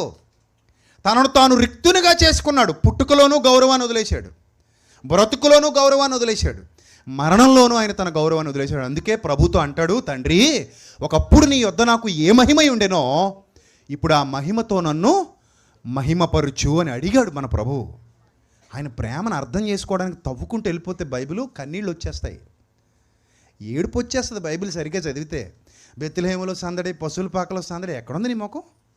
ఎక్కడుంది? అసలు సందడి లేదు అసలు ఆయన పుట్టుకలో. మన పుట్టుకలో కేకులు ఉంటున్నాయి, మన పుట్టుకలో బుడగలు ఉంటాయి, మన పుట్టుకలో అమ్మ ఉంటుంది, నాన్న ఉంటాడు, మన పుట్టుకలో మనకి చప్పట్లు కొట్టే బ్యాచ్ ఉంటారు, అందరితో సందడిగా మనం కొవ్వొత్తులు ఆర్పుతూ ఏం చేసుకుంటాం. యేసుప్రభు పుట్టుకలో అలా జరగలేదండి అసలు. ఆయన పుట్టుకలో బాధ, ఆయన పుట్టుకలో దుఃఖం, ఆయన పుట్టుకలో ఆవేదన, ఇవన్నీ ఉన్నాయి ఆయన పుట్టుకలో. ఇది అర్థమైన వాడు యేసుప్రభువుని ప్రేమించే విధానంలోనే మారిపోతాడు. అసలు విషయం చెప్పడం మర్చిపోయాను. నేను ఆ 2010లో మా బంధువు ఒకరు చనిపోయినప్పుడు నేను వెళ్తే అంతవరకు నా జీవితంలో ఆయన్ని ఎలా చూసేవాడిని అంటే, క్రింది స్థాయి నుంచి పైకి వెళ్ళినటువంటి గొప్ప మంచి వ్యక్తి. చచ్చిపోయిన అతను చెడ్డోడు కదా, మంచి వ్యక్తి. క్రింది స్థాయి నుంచి పైకి వెళ్ళినాడు. ఒకప్పుడు చాలా లేమిలో ఉండేవాడు, చాలా గొప్ప స్థితికి వెళ్ళాడు. ఆయన వైజాగ్ పరిసర ప్రాంతాల్లో మంచిగా వ్యాపారాలు అవి చేసుకున్నాడు. సో చాలా బాగా ఘనత సాధించుకున్నాడు, మంచిగా ఆస్తులు అంతస్తులు కూడబెట్టాడు, పిల్లల్ని సెటిల్ చేశాడు, వెండి బంగారం మంచి హోదా సంపాదించుకున్నాడు. కానీ ఆయన చనిపోయే ముందు ఇంకొక 4-5 గంటల్లో చనిపోతాడు అనగా బయట ఒటిగడ్డలు వేసారు. కోటీశ్వరుడు, కానీ ఎక్కడ వేసారు? ఒటిగడ్డలు ఎందుకు వేసారని అడిగితే ఇంట్లో సాగకూడదన్నారు. అదో పనికి మన దరిద్రపు మూఢనమ్మకం. మన ఇంట్లో మనం సాగకూడదా? చచ్చిపోతే 6 నెలలు ఖాళీ చేయాలంట. ఎవడు చెప్పాడు? ఇప్పుడు ఇక్కడ కానీ చచ్చిపోయామనుకోండి, ఆడు ఖాళీ చేస్తాడేటి? ఖాళీ చేస్తాడా? గాడిది గుడి చేస్తాడు, పెట్టెలో పెట్టి తోసేయండి అవతలకి అంటాడు. అలా పాప నేను ఎంతోమందిని పంపించాడు, నాకు తెలుసు. చచ్చిపోయిన వాళ్ళని నాకు ఫోన్లో చెప్తుంటాడు, ఇవాళ ఒక శవాన్ని పంపానండి అని చెప్తుంటారు, ఇద్దరు మాడుకుంటాం కదా. సో అలాగా ఏం ఉండదండి మన పిచ్చి, మన వెర్రి. కాకపోతే ఇప్పుడు సాగుతుంటే ఎన్ని కథలైనా చెప్తాం. ఇప్పుడు హైదరాబాద్లో అద్దుకుంటున్నాం అనుకోండి, చిన్న ఇల్లు అనుకోండి, మంది ఒకటే గది, అందులో 5గురు పడుకోవాలి. అందులో ముసలోడు చచ్చిపోయాడు అనుకోండి, ఎవడైనా మన మామగారో తాతగారో ఎవరో చచ్చిపోయాడు అనుకోండి, ఏం చేస్తాం? 6 నెలలు రోడ్ల మీద గుడారాలు వేసుకుని తిరుగుతామా ఏంటి? ఆ ఇల్లు వదిలేసి. ఉన్నది ఒకటే ఇల్లు అయితే ఏం చేస్తాం? చచ్చినట్టు అందులోనే. ఇది అయినా మనిషి వెళ్ళిపోవడానికి గౌరవంగా భావిస్తే ఇల్లు ఎందుకు ఖాళీ చేస్తామండి? మనిషి పుట్టుక గౌరవమా కదా? మరి మనిషి చచ్చిపోతే కూడా ఏంటది? గౌరవమే కదండి. అంతిమ సంస్కారాలు అంటారు. సంస్కారము అంటే అర్థం ఏంటి? గౌరవం. దహన సంస్కారము, అంతిమ సంస్కారము అంటారు. సంస్కారం అంటే గౌరవం అనుకున్నప్పుడు మనిషి చచ్చిపోతే ఇల్లు ఎందుకు గాలి చేయాలి? పనికి మాల మూఢనమ్మకం కాకపోతే. కుదురుతుంది కాబట్టి ఎన్ని సోది కబుర్లు అని చెప్తావు, కుదరకపోతే ఏం చేస్తావు? చచ్చినట్టు ఆ ఇంట్లోనే ఉంటావు. సో కాబట్టి అలా అన్నప్పుడు నాకు చాలా బాధ వేసింది. అప్పుడు నాకు అనిపించింది, ఇతను నిజంగానే ఆశీర్వదింపబడినవాడా? ఈ గడ్డిలో పడుకున్న వ్యక్తికి రక్షణ ఉందా? ఈ గడ్డిలో పడుకున్న వ్యక్తికి దేవుని యొద్ద పాపక్షమాపణ దొరికిందా? ఈ గడ్డిలో పడుకున్న వ్యక్తి సర్వోన్నతుడైన దేవుని వలన క్షమాభిక్ష పొందినవాడా? దేవుని దృష్టికి నీతిమంతుడిగా పేరు సంపాదించుకున్నాడా? దేవుని దృష్టికి ఈ బిడ్డ యోగ్యుడు అని సాక్ష్యం ఇచ్చే స్థితిని సంపాదించుకున్నాడా? లేదు. కానీ ఈయనకు కోట్ల రూపాయలు ఆస్తుంది, వెండి బంగారాలు ఉన్నాయి, బిడ్డలున్నారు, ఇల్లులున్నాయి, పొలాలున్నాయి, స్థలాలున్నాయి, బ్యాంక్ బ్యాలెన్స్ ఉంది, అన్నీ ఉన్నాయి. కానీ ఇతనికి ఏమి లేదు, రక్షణ లేదు. రక్షణ లేదు. ఇప్పుడు నెక్స్ట్ స్టెప్ చెప్పండి. భూమి మీద 60 ఏళ్ళు ఉన్నాం, 100 ఏళ్ళు ఉన్నాం, 70 ఏళ్ళు ఉన్నాం, హ్యాపీగా బతికేసాం. నెక్స్ట్ ఏంటి? నెక్స్ట్ ఏంటి? అక్కడ ఆశీర్వాదం ఉందా లేదా అంటే ఆ మనిషి ఇచ్చే సాక్ష్యంలో ఏమని వస్తుంది? లేదు అని వస్తుంది. ఇప్పుడు చెప్పండి, అది గొప్పదా, ఇది మాత్రమే గొప్పదా? చెప్పాలి. అది గొప్పదా, ఇది మాత్రమే గొప్పదా? ఏది రెండింట్లో బాగా గొప్పది? ఏది రెండింట్లో బాగా గొప్పది? అదే గొప్పది, అదే గొప్పది. అప్పుడు అర్థమైంది నాకు. అప్పుడు అర్థమైనప్పుడు సువార్త విధానం కూడా బైబిల్లో స్పష్టంగా అర్థమైంది నాకు. దేవుడు బయలుపరిచాడు, నాయన సువార్త విధానం అప్పులు తీరాలంటే యేసుప్రభుని నమ్ముకో, కాళ్ళు నొప్పులు తగ్గాలంటే యేసుప్రభుని నమ్ముకో, రోగం తగ్గాలంటే యేసుప్రభుని నమ్ముకో, పిల్లకి పెళ్ళి అవ్వాలంటే యేసుప్రభుని నమ్ముకో, ఈలోగానే పెళ్ళి అయిపోద్ది. అది కాదు సువార్త విధానం. సువార్త విధానం అది కాదు. నాకు దేవుడు అర్థం చేయించిన తర్వాత, అమ్మో మనోళ్ళు చాలామంది దారి తప్పుతున్నారు, అసలైన దాన్ని వదిలేసి పనికిమాలిన దాన్ని పట్టుకున్నారు, అసలైన దాన్ని వదిలేశారు. పడవెక్కితే బాగుంటుందా, బుడగ పట్టుకుని సముద్రంలో దూకితే బాగుంటుందా? ఎప్పుడు రక్షింపబడతాం? ఒక బెలూన్ నిండా గాలి కొట్టుకుని సముద్రంలో దూకేసావు, అది నిన్ను బాగా రక్షిస్తుందా? పడవ మీద ఓడ మీద ఉంటే నేను రక్షింపబడతావు సముద్రంలో? మరి రక్షణ అనే ఓడ వదిలిపెట్టుకొని ఇక్కడున్న ఆశీర్వాదం మాత్రమే ఆశీర్వాదం అనుకుంటే అది ఆశీర్వాదం కాదు. అసలు యేసుప్రభుని నమ్మాల్సింది కూడా, యేసుప్రభు ఎక్కడ కూడా నన్ను నమ్మండి బంగారం ఇస్తాను, నన్ను నమ్మండి వెండి ఇస్తాను, నన్ను నమ్మండి రోగం తగ్గిస్తాను, నన్ను నమ్మండి అప్పులు తీరుస్తాను, వాళ్ళు చెప్పలేదు. ఆయన పాపిని రక్షించటానికి పరలోకాన్ని విడిచిపెట్టి ఈ లోకానికి వచ్చాడు, నశించిన దానిని వెదకి. అది నిజమైన సువార్త, అది నిజమైన సువార్త. ప్రపంచానికి అందించాల్సిన అసలు సిసలైన సువార్త, యేసు ప్రభువును నమ్ము, పాపము నుండి విడుదల పొందు. That is the real gospel. దాన్ని మించిన సువార్త ఇంకోటి ఉంది అంటే ఇప్పుడు నువ్వు ఒప్పుకోగానే ఏదో ఒక రోజు ఇలా పడుకుని ఉంటావు, మంచం మీదో పాడి మీదో ఎక్కడో చోట. నేనైనా పడుకోవాలి, అలా చూడకండి. నువ్వు పడుకోవా అన్నట్టు చూడకండి. నేనైనా పడుకుంటాను, ఏదో రోజు ఇక్కడ ఉన్న వాళ్ళు అందరూ పడుకుంటాం. ఎవరు పడుకోవడం చెప్పండి, అందరూ పడుకోవాలి వద్దా? పడుకోవాలి. అది లాస్ట్ మినిట్స్ అంటారు వాటిని. మన జీవితంలో అత్యంత ముఖ్యమైనవి అవి. లాస్ట్ క్షణాలు ఉంటాయి. ప్రతి మనిషికి చివరి అధ్యాయం ఒకటి ఉంటుంది, ఉంటుందా ఉండదా? ప్రతి పుస్తకానికి చివరి పేజీ ఉన్నట్టు, ప్రతి మనిషి జీవితంలో కూడా ఒక చివరి పేజీ ఉంటుంది. అది ఎప్పుడో మనకు తెలీదు. ఆ చివరి పేజీ వచ్చినప్పుడు కింద పడుకుంటాం చూడండి. అప్పుడు నీ దగ్గరికి తెచ్చి, అమ్మా నువ్వు అబుదాబి వెళ్ళి బాగా సంపాదించావమ్మా, ఇదిగమ్మా ఈ 20 కేజీలు బంగారం అంటే అలా చూసుకుని 20 కేజీలు నాదేనా నీదే అమ్మా, ఓకే అమ్మా నాన్న నువ్వు బాగా సంపాదించాను, నీకు కట్టలు ఇవ్వను, కట్టలు ఇక్కడ పెట్టాను, అలా చూసుకుని చెయ్యిలా పెట్టుకొని కట్టలు బాగున్నాయి బిడ్డ, ఏం చేసుకోమంటావు? ఇది పట్టుకుని వెళ్ళిపోమంటావు పరలోకానికి, ఇది పట్టుకుని వెళ్ళిపోమంటావు పరలోకానికి? అది రావట్లేదమ్మా, ఇది రావట్లేదు నాన్న, రెండు రాలేదు నాన్న. మరి ఏం వచ్చింది నాన్న నాతో అంటే, రక్షణ ఒక్కటే వచ్చింది, దేవుని నామానికి మహిమ కలుగును. అప్పుడు అర్థమైంది నాకు వాక్యం. అమ్మో చాలామంది దారి తప్పిస్తున్నారు, పోరాడాలనిపించి పోరాటం మొదలుపెట్టా. ఆ పోరాటంలో భాగమే ఇదిరా అసలైన సువార్త, అసలైన సత్య సువార్త ఇది. ఏది? మనిషి రక్షింపబడాలి, పాపం నుండి విడిపింపబడాలి, నీతి మార్గంలో నడవాలి, క్రీస్తు ఎందుకు ఈ లోకానికి వచ్చాడో అర్థం చేసుకోవాలి. That is the real gospel. మిగిలినవి ఏవి నిజమైన సువార్తలు కావు. ఏది నిజమైన సువార్త కాదు. ఒకటి నిజమైన సువార్త ఏంటి? యేసు నా పాపముల నిమిత్తం మృతి పొందెను, యేసు నా పాపముల నిమిత్తము సమాధి చేయబడెను, యేసు నన్ను తిరిగి జన్మింపజేయుటకు ఆయన 3వ దినమున తిరిగి లేచెను, ఆయన యందు విశ్వాసం ఉంచిన వానికి రక్షణ, పాపక్షమాపణ, నిత్య విమోచన, పరలోకపు ప్రవేశము, ఆయన సింహాసనమందు కూర్చునే గొప్ప అవకాశము, దుష్టత్వము నుండి విడుదల పొందే ఆశీర్వాదము లభిస్తున్నాయి.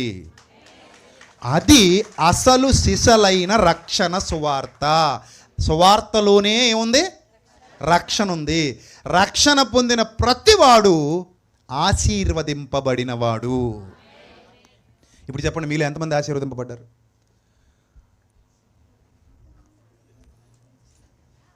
ఏమ్మా మీలో నేనేమన్నా 120 అంతా అడిగినా అయితే అలా ఏమైనా అడిగానా లేకపోతే 10, 15 ఇంటూ 30, 40 ఈక్వల్ టు ఎంత అని అడిగానా? అలాగేం అడగలేదుగా. మరి ఏం అడిగాను? సులువైందేగా అడిగాను, మీరు చెప్పగలిగిందేగా అడిగాను. ఏం అడిగాను? రక్షణ పొందారా లేదా అని అడిగా. ఆగండి ఇలాగ అడిగితే ఒక రోజు ఒకడు చెయ్యెత్తేసాడు సభలో. చేతి కుర్రాడు బాగానే ఉన్నాడు. నువ్వు రక్షణ పొందావా అని అడిగా. అవునన్నా అన్నాడు. ఎప్పుడు అన్నాను? మోహనండి పెళ్ళికి అన్నాడు. ఏంటా పెళ్ళికంట? ఇదో దిక్మాలిన ఆచారం, దద్దరికొట్టే ఆచారం, మరి ఎవడు పెట్టాడో తెలీదు. అసలు రక్షణ బాప్తిస్మం అంటే అర్థం తెలుసా మీ అందరికీ? బాప్తిస్మం అంటే ఏ పదం అది? తెలుగు పదమా, తమిళ, మలయాళ, మరేంటి?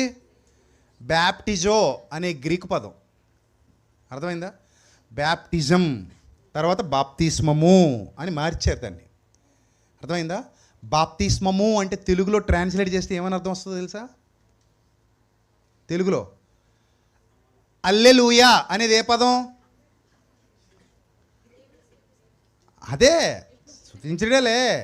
హల్లెలూయా అంటే ఏ పదం? తెలుగా, తమిళ, మలయాళ, కన్నడ, మరి ఏంది? గ్రీకు పదం. హల్లెలూయా అనేది ఏ పదం? గ్రీకు పదం. దాన్ని తెలుగులోకి తర్జుమా చేస్తే ఏమని అర్థం? మళ్ళీ హల్లెలూయా తెలుగులోకి తర్జుమా చేస్తే అర్థం ఏంటి? ప్రభువును స్తుతించండి అని అర్థం. హల్లెలూయా అనే పదాన్ని తెలుగులోకి తీసుకొస్తే ఏంటి అర్థం? ప్రభువును స్తుతించుడి అని అర్థం. రైటా? రైట్. ఇప్పుడు బాప్తిస్మము అనే పదాన్ని తెలుగులోకి ట్రాన్స్లేట్ చేస్తే ఏమని అర్థం? చెప్పిన వాళ్ళకి ఒక 5 రూపాయల చాక్లెట్. బాప్తిస్మము అన్న పదాన్ని తెలుగులోకి తర్జుమా చేస్తే what is the meaning of baptism? Yes, good. ప్రస్తుతానికి లేదు చాక్లెట్, బయటికి వెళ్ళి కొనిస్తా.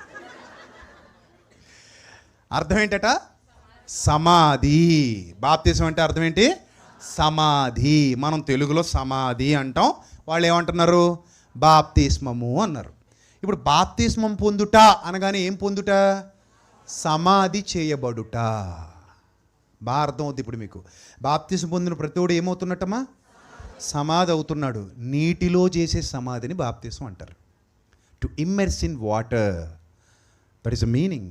టు ఇమ్మర్స్ ఇన్ వాటర్ అంటే ఎవరైతే నీటిలో సమాధి చేయబడతారో వాళ్ళు బాప్తిస్మం పొందుతున్నారు. పెళ్ళికి సమాధికి సంబంధం ఉందా? అసలు సమాధి కార్యక్రమం ఉంటే పెళ్లి చేస్తారా? ఆపేస్తారా? సడన్గా అందరూ డప్పులు కొడుతుండగా ముసిలిది గుండె చచ్చిపోయింది అనుకోండి. మొన్న ఈ సౌండ్లు, అందుకే ఇందాక సౌండ్ తగ్గించుకున్నాను. ఈ సౌండ్లు కొట్టి పెళ్లి కొడుకునే చంపేశారు డీజే సౌండ్లు ఎట్టి. నిజం. ఆడు పాపం ఊరేగుతున్నాడంట కొత్త బట్టలు వేసుకొని. ఆడు వెనకాల పెట్టారంట బాక్సులు, శుభ్రం పెంచేశారు. ఈ తాగుబోతుళ్ళు ఏమో డ్యాన్సులు వేస్తున్నారు ఇలాగలాగా. ఆడు వేదిక మీద గుండెకి చచ్చిపోడు. పాపం ఆ పెళ్లి కూతురికి ఎంత బాధ అండి. ఓ ముద్దు లేదు, ముచ్చట లేదు, ఏమీ లేదు. అప్పుడే ఏమయ్యాడు? ఎగిరిపోయాడు. చాలా బాధ. బోళ్ళు ఖర్చు కదా. ఆ కట్నం తిరిగి ఇస్తారెవరు, అదో బాధ. తలకాయ పోట్లు, రకరకాల తలకాయ పోట్లు ఉంటాయి. ఇప్పుడు ఆ సౌండ్ ఎట్టి చంపేశారనమాట. సో పెళ్ళి ఆపేస్తారా చచ్చిపోతే? చేస్తారా? సమాధిని పెళ్ళిని కలపడానికి కుదురుద్దా? మరి మీరు ఎందుకు కలుపుతున్నారు? ఇలాగే అడిగా నేను అబ్బాయిని, ఒరే బాబు నువ్వు రక్షణ పొందావా? అవునండి. ఇప్పుడురా నాయన పెళ్ళికండి. దాన్ని ఏమంటారట? పెళ్లి బాప్తిసం అంటారట. నమస్కారం. అర్థం తెలియక పెళ్లి బాప్తిసం అన్నావు. దాన్ని నన్ను అడిగితే పెళ్లి సమాధి అంటాను. ఒప్పుకుంటావా? ఎక్కడ తీసుకెళ్తున్నారండి పెళ్లి కొడుకుని? పెళ్లి సమాధికి అండి అన్నాం అనుకో, బాగుందా వినడానికి? పెళ్లి సమాధి వినడానికి బాగుందా? బాగలేదు కదా. పోనీ సమాధి పెళ్ళి, పోనీ రివర్స్లో చెప్తాం. పెళ్లి సమాధి అంటే బాగాలేదు, ఏమందాం? సమాధి పెళ్ళి అందాం. ఏమన్నా బాగుందా? అది బాగలేదు. అంటే పెళ్ళికి కాదురా బిడ్డ తీసుకోవాల్సింది బాప్తిస్మం.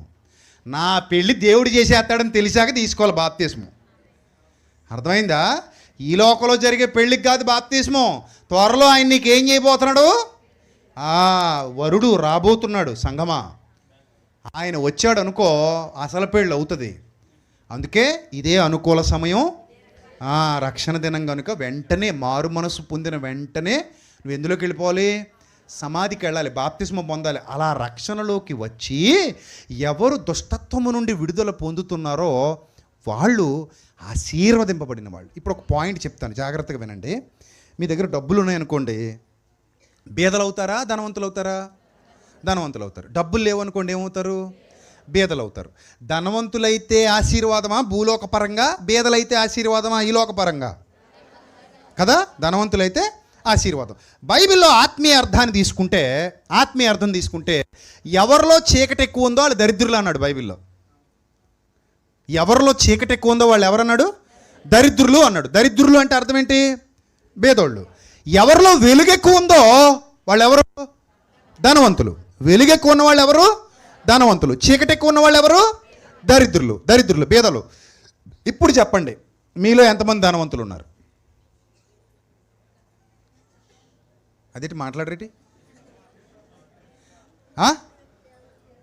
మీలో ఎంతమంది ధనవంతులు ఉన్నారు అని అడుగుతున్నాను నేను. అదే పరీక్షించుకోండి, అదే ముఖ్యం మనకి, ఇంకేం కాదు. నేను ఎప్పుడూ ఒకటే అనుకుంటాను, తండ్రి నేను పుట్టినప్పటి నుంచి ఇప్పటి వరకు నేను చాలా హ్యాపీగా ఉన్నాను, నాకు ఇబ్బందులు ఏమీ లేవు. కష్టాలంటా వస్తుంటాయి పోతుంటాయి, ఏమీ నికరం కాదు.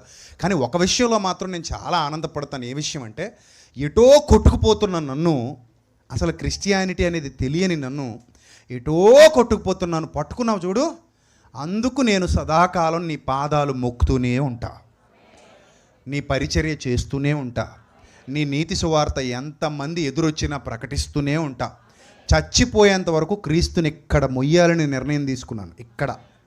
ఇక్కడ మొయ్యాలి, నా ప్రభువు నా శిరస్సు మీద ఊరేగింపబడాలి, అంతగా నా ప్రభువుని నేను ఘనపరచాలి, చచ్చేంత వరకు నా శవం కూడా సువార్త ప్రకటించేలా చావాలి, అలా లేవాలి. అది నా ఆకాంక్ష, నా కోరిక, నా బలమైన వాంఛ. అలా నేను ఎందుకు నిలబడ్డాను అంటే ఒక్కటే కారణం, నా ప్రభువు నాకు రక్షణ ఇచ్చాడు.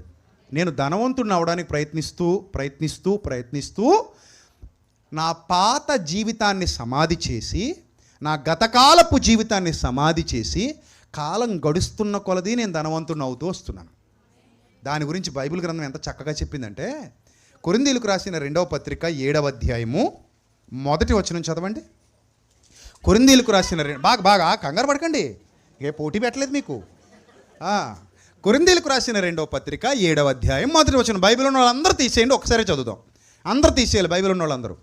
కొరింథీయులకు రాసిన 2వ పత్రిక 7వ అధ్యాయము 1వ వచనం చదవండి ఒకసారి. ప్రియులారా, మనకు ఈ వాగ్దానములు ఉన్నవి గనుక దేవుని భయంతో, మన మనుషులందరికీ ఏముండాలమ్మా? మనుషులందరికీ ఏముండాలి? దేవుని భయం ఉండాలి. రెండోది ఏంటట? పరిశుద్ధతను సంపూర్తి చేసుకుంటూ. ఏం సంపూర్తి అవ్వాలట?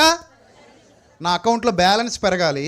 లోకపరంగా మన అకౌంట్లో ఏం పెరగాలి? బ్యాలెన్స్ పెరగాలి. ఆత్మీయంగా మన అకౌంట్లో ఏం పెరగాలి?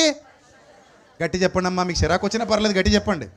నాకు తెలిసి మీకు కొంతమందికి చిరాకు వస్తుంటుంది, ఎప్పుడు పరిశుద్ధత పవిత్రత ఇవన్నీ ఎందుకండి, మాకు సెట్ అవ్వి అనుకుంటున్నారేమో కొంతమంది. సెట్ అవ్వకపోతే ఇంకంతే, సెట్ అవ్వకపోతే బొట్లోకే సెట్ అవ్వాలి. ఇప్పుడు మనకి ఏదైనా చిన్న ఇబ్బంది వచ్చిందనుకో, తగ్గేదాకా తగ్గించుకునే ప్రయత్నం చేస్తామా చేయమా? చేస్తామా? శరీరానికి ఏదో వ్యాధి వచ్చింది, తగ్గించుకుంటాంగా, తగ్గించుకునే ప్రయత్నం చేస్తామా చేస్తామా? మరి మనలో కూడా ఏ మీటర్ పెరగాలి? అప్పుడప్పుడు మీరు హాస్పిటల్కి వెళ్తారు, అమ్మ రక్తం తక్కువ ఉందమ్మా అంటాడు. ఏం చేస్తావు? లీటర్ రక్తం తాగేస్తావా? అసలు నాకు తక్కువ ఉండకూడదండి, రోజు మా ఆయన రక్తం తాగేస్తుంటానండి అంటావా? అలాగనోగా. మరి ఏం చేయాలి? అమ్మ రక్తం తక్కువ ఉందమ్మా అంటే ఏం చేయాలి చెప్పండి. ఇప్పుడు బీట్రూట్ రసమో, క్యారెట్ రసమో, పాలకూర ఇలాంటివన్నీ తిని ఏం చేయాలి? తోటకూర ఇలాంటివన్నీ తిని, మీకైతే రకరకాల ఆకులు దొరుకుతాయి, వీళ్ళు ఆకులు ఎక్కువ తింటారు. వీళ్ళు ఆ ఆకులన్నీ తినేసేసి ఏం పెంచాలి మనం? పళ్ళు పలహారాలు తిని ఏం పెంచాలి? బ్లడ్ పెంచాలి. తాగితే పెరగదుగా, ఏం చేయాలి? తింటూ ఏం చేయాలి? దాన్ని పెంచుకోవాలి. మరి దీన్ని ఎలా పెంచుకోవాలమ్మా పరిశుద్ధతని? దేవుని వాక్యం వింటూ పెంచుకోవాలి. అదేమో తింటూ పెంచుకోవాలి. ఇది ఎలా పెంచుకోవాలి? వింటూ పెంచుకోవాలి. అందుకే వినుట వలన కొంతమందికి వినడానికి కూడా బతకాలు వచ్చేస్తున్నాయి కదా, వినడానికి ఇష్టపడట్లా. మొన్న చోటకి వెళ్ళి ఆ పెళ్ళికి నాకు ఇలా చెప్పి 22 నిమిషాలు అంటున్నాడు. ఆ 2 కూడా ఎందుకన్నాను నేను. ఏకబిగిన 20 చేసేయి, మళ్ళీ ఆ 2 ఇచ్చి నువ్వు పుణ్యం కట్టుకున్నట్టు ఆ 2 ఎందుకన్నాను నేను. అయ్యగారు 22 నిమిషాలు చెప్తారు మనకు అంటున్నాడు. అని వాక్యం వినడానికి కూడా కొంతమందికి జబ్బు, నిజం. అదే ఇక డ్యాన్స్ ప్రోగ్రామ్ పెట్టామనుకోండి, కాలుగాలి పిల్లలకి ఎగరడానికి ఈరోజు క్రిస్మస్ పేరు చెప్పి ఎంతమంది ఇష్టపడట్లేదు. నేను ఒక కుర్రాన్ని కొంతమంది యూత్ని అడిగాను, వాళ్ళు ఇబ్బంది పడ్డారు, తర్వాత నన్ను పిలవలేదు. ఐ డోంట్ కేర్ ఎనీబడి, నేను ఎవరిని లెక్క చేయను. ఆ రోజు నేను వాళ్ళని అడిగా, ఎవరే మీరు బనీలు ఇప్పుకుని సొక్కాలు ఇప్పుకుని పెద్ద పండగ ప్యాంట్లు వేసుకుని ఇలా సింపేసుకున్నారు దైత్రి కొట్టోళ్ళు. శుభ్రం సింపేసుకొని గాలి ప్యాంట్లు అంటారు వాటిని, గాలి ఆడనాకి అలాంటి ప్యాంట్లు వేసుకుని ఎగిరేశారు కదరా, మొత్తం స్టేజ్ ఎరగొట్టేశారు. ఎవడైనా ఒకడు మారు మనసు పొందుతాడరా మీ ఏదో పెర్ఫార్మెన్స్ చూసి? ఎవడైనా మారు మనసు పొందుతాడా? పొందడు. పోనీ ఎవడైనా ఆత్మీయంగా బలపడతాడా? బలపడ్డు. పోనీ ఎగిరిన మీరు ఏమైనా ఆత్మీయంగా బలపడతారంటే మీకు అసలు ఆత్మీయతే ఉండి సావదు. మరి ఇదంతా ఎందుకురా బిడ్డలారా అంటే, మీరు అప్డేటెడ్ కాదంటే మీరు ఓల్డ్ అంటున్నాడు. ఏటట నేను ఓల్డా, నువ్వేమో గోల్డా. బెండి తీసేయాలి ఇలాంటి వాళ్ళని. నేను ఓల్డ్ అంట, ఇడు గోల్డ్ అంట. నేను ఓల్డ్ కాదు, నువ్వే ఓల్డ్. ఇది ఆల్వేస్ గోల్డ్. ఇది వాక్యం చెప్తోంది. యేసుప్రభు ఎప్పుడైనా రండిరా బాబు అపోస్తలులందరూ రండి మా మొదలెట్టండి అని ఇలాగ ఏమైనా మొదలెట్టరేటి? ఆయన నిరంతరం ఏం చేశారు? బోధ బోధ బోధ బోధ. ఆయన వాక్యం వింటే ఎక్కువ ఆనందంగా ఉంటుందా? మనందరం కలిసి ఇప్పుడు డ్యాన్స్ చేస్తే ఎక్కువ ఆనందంగా ఉంటుందా? మీరు చెప్పండి. మీరు డ్యాన్స్ చేస్తే ఆనందంగా ఉంటుందని వెళ్ళిపోతాను, మీరు వేసుకోండి. ఏ వింటే ఎక్కువ ఆనందంగా ఉంటుంది చెప్పండి? అంతే కదండి, అంతే కదా. మనం దేవుని సన్నిధిలో ఉన్నాం, ఆయన మన మధ్యలో ఉన్నాడు. ఆయనకి ఇప్పుడు డ్యాన్స్ గది కావాల్సింది. ప్రభువా నీకేం కావాలని అడిగి మీరు ఏదైనా చేయండి. మనందరూ ఇక్కడ ఉన్నాం. ఎక్కడ 2-3 నా నామమున కూడి ఉందరో ఉన్నారు కదా. ఇప్పుడు ఇక్కడ ప్రభు ఉన్నారని ఎంతమంది నమ్ముతున్నారు? ఎంతమంది నమ్ముతున్నారు ఇక్కడ ప్రభు ఉన్నారని? రైట్, అందరూ నమ్ముతున్నారుగా. ఇప్పుడు ప్రభువుని అడుగుదాం. ప్రభువా సేవకుడు వచ్చాడు, ఇండియా నుంచి తీసుకొచ్చాం, ఇక్కడ నిలబెట్టుకున్నాం, వాకింగ్ చెప్పించుకోమా, డ్యాన్స్ చేయించుకోమా అని దేవుణ్ణి అడగండి. నన్ను కాదు, ఇక్కడ ఉన్న పాస్టర్ గారిని కూడా కాదు, దేవుణ్ణి అడగండి. ప్రభా వాకింగ్ చెప్పించుకోమంటావా, డ్యాన్స్ చేయించుకోమంటావా? వాకింగ్ చెప్తుంటేనేమో నొప్పిగా ఉంది ప్రభువా, కానీ డ్యాన్స్ చేయించుకుంటే మాత్రం బాగుంది ప్రభువా, ఏం చేయమంటావు ప్రభువా అని ప్రభు ఏమంటారు మీరు చెప్పండి? బాగా ఆలోచించి చెప్పండి, కంగారు లేదు. ఉంటాను 2 నిమిషాలు వెయిట్ చేస్తాను ఇక్కడ. ప్రభు ఏమంటారమ్మా? ఏమా అంతేనా? డ్యాన్స్ ఏమంటారుగా అంటే చిన్నపిల్ల కదా నువ్వు అడుగుతున్నాను. యంగ్స్టర్స్ కరెక్ట్గా చెప్తారు. సో ప్రభు ఒప్పుకోరమ్మా వాటికి. ప్రభు ఏమంటారు తెలుసా? నా పిల్లలారా మీరు నా మాట వింటే బాగుపడతారు, నా మాట వింటే మీ ఆత్మీయ జీవితాలు బలపరచబడతాయి, నా మాట వింటే మీరు ఆశీర్వదింపబడతారు, నా మాట వింటే మీరు దీవింపబడతారు. చెవి గలవాడు వింటాడు, ఎగరడు. వినండి. మీకు అంతకీ డ్యాన్స్ వేసుకోవాలనిపిస్తే మీ పెళ్ళిళ్ళలో వేసుకోండి. అక్కడ మిమ్మల్ని ఎవడో అడగడు. మీ ఆయన నువ్వు కలిసి బుల్లెట్ బండి అని ఎగరండి. మరి అంతే, మరి అంతే. మరి అది మీ పెళ్ళి కాబట్టి మీ ఇష్టం. ఇది దేవుడిది, ఇది దేవుని సన్నిధిది. దేవుని సన్నిధిలో మీరు ఇష్టం వచ్చినట్టు ఎగరకండి, అసలు గొడవ చేయకండి, అల్లరి చేయకండి. ప్రశాంతంగా దేవుని మాట వినండి, నేర్చుకోండి, బలపడండి, బాగుపడండి, 10 మందిని బాగు చేయండి. అందుకే సువార్తను ప్రకటించమన్నాడు తప్ప డ్యాన్సులు నేర్పించమని లేదు. అప్పుడు మీరు అలా అడగొచ్చు. అది కదండి మరి క్రిస్మస్ కదండి, క్రిస్మస్ అయితే కొంచెం ఏదో అలా ఆటపాట ఉండాలి కదండి, సరదా సంతోషం అంటుంటారు కొంతమంది. అరే నాయనా మనకు సరదా సంతోషం టైం లేదురా నాయనా, మనకి ఉగ్రత ముంచుకొస్తుంది, ఎవరి ప్రాణం ఎప్పుడు పోద్దో తెలీదు, మనకు అంత టైం లేదు. మనకు అసలు సిసలైన సంతోషం ఎప్పుడు తెలుసా? ఒక పాపి మారు మనసు పొందితే. ఒక పాపి మారు మనసు పొందడం కంటే గొప్ప సంతోషం ఏమైనా ఉంటుందంటే నన్ను అడిగితేనే అంటాను, అయ్యా నేను రోజంతా వాకింగ్ చెప్పమంటే చెప్తాను, ఒక పాపి మారు మనసు పొందుతాడంటే దానికి మించిన సంతోషం నాకు మరోటి లేదు. నేను డ్యాన్స్ చేసి ఒకరిని ఆనందపరచడంలో లేని ఆనందం నేను వాక్యం చెప్పి ఒకరిని మార్చడంలో ఉంది. నేను పొందుతున్నాను, నాకు అది చాలు. పరలోకమందు దూతలు ఎదుట ఒక్క పాపి మారు మనసు పొందితే నా తండ్రికి గొప్ప సంతోషం. అందుకే కదా నా తండ్రి నన్ను నిలబెట్టుకున్నాడు, అందుకే కదా నా తండ్రి నన్ను అనేక ప్రాంతాలకు పంపిస్తున్నాడు, అందుకే కదా నా తండ్రి నాకు వాక్శక్తినిచ్చాడు, అందుకే కదా నా తండ్రి నాలో జ్ఞానాన్ని నింపాడు. నేను అందుకే కదా ఆయన కోసం వాడబడాలి, అది తప్ప నాకు వేరే దారి లేదు కదా. మనిషిని మార్చాలంటే నేను ఏం చేయాలి చెప్పండి? నేను ఏం చేయాలి? నేను ఎగిరితే మారతాడా, నేను గెంతితే మారతాడా, నేను దొల్లితే మారతాడా, నేను ఏమైనా ఎక్కి దూకితే మారతాడా? ఎప్పుడు మారతాడండి? నా మాటలో దేవుని మాట మిక్స్ చేసి పంపిస్తే మనిషి మారతాడు. మనిషి మారాలంటే దేవుని వాక్యం తప్ప వేరే దారి లేదు.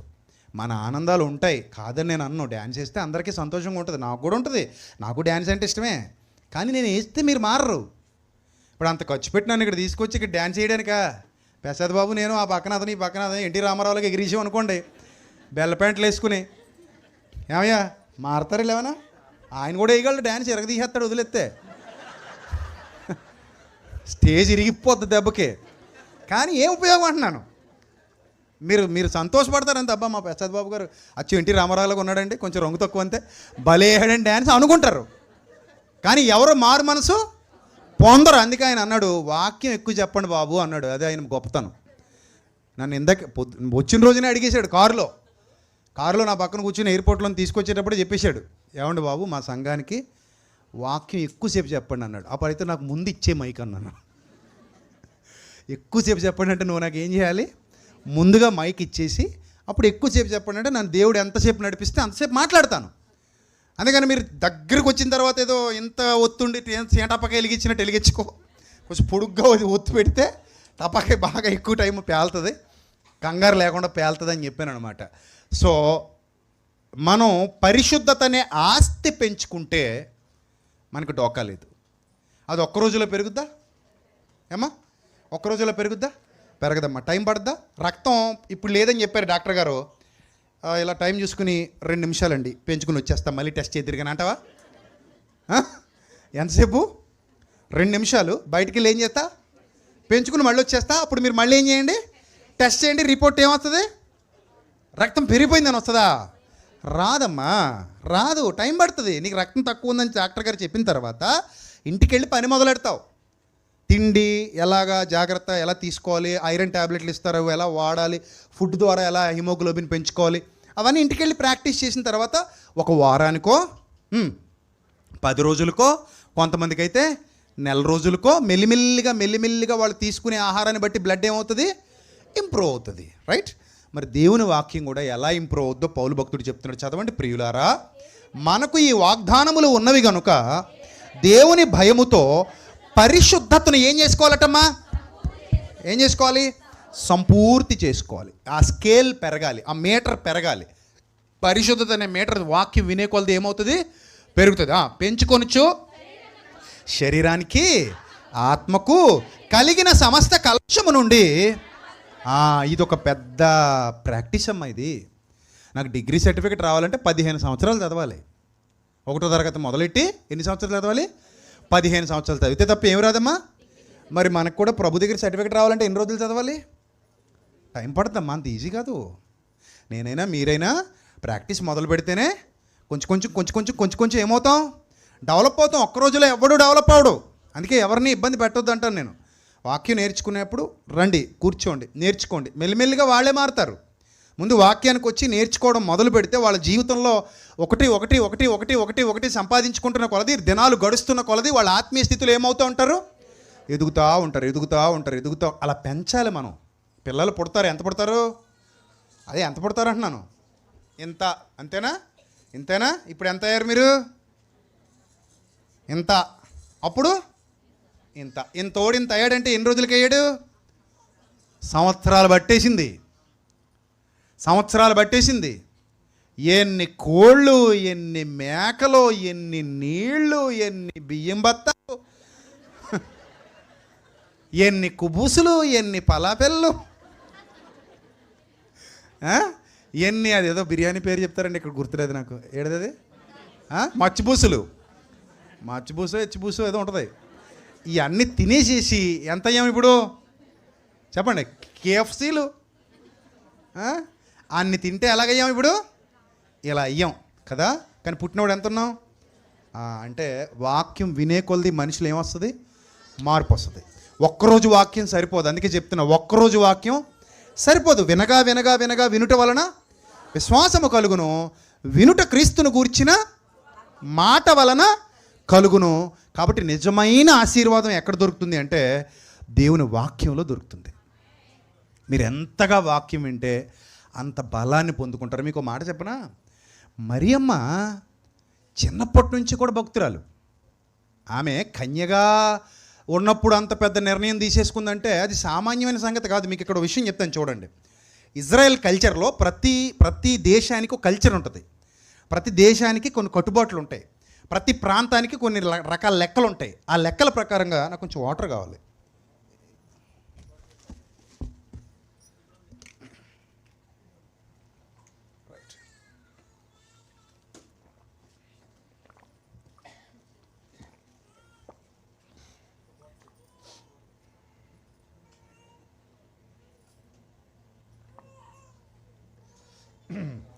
రైట్. ప్రతి దేశానికి కొన్ని లెక్కలు కొన్ని పద్ధతులు ఉన్నట్టు ఇజ్రాయెల్ కల్చర్లో ప్రదానం చేయబడిన తర్వాత కొంత టైం ఇస్తారు. ప్రదానం చేయబడిన అమ్మాయికి కొంత టైం ఇస్తారు. ఆ టైంలోపు ఆమె తన కన్యత్వాన్ని రుజువు చేసుకుంటుంది. ఆ రుజువు పూర్తయిన తర్వాత వాళ్ళు వివాహం చేస్తారు. వాళ్ళకు కొన్ని ఉంటాయి లెక్కలు. ఈ లెక్కల్లో ఎక్కడైనా అమ్మాయి తేడా అని తెలిసిందనుకోండి, నెక్స్ట్ ఏం చేస్తారు తెలుసా? చంపేస్తారు. ద్వితీయోపదేశకాండం తీయండి, బైబిల్ తీయండి, ఎందుకో కంగారు. ద్వితీయోపదేశకాండం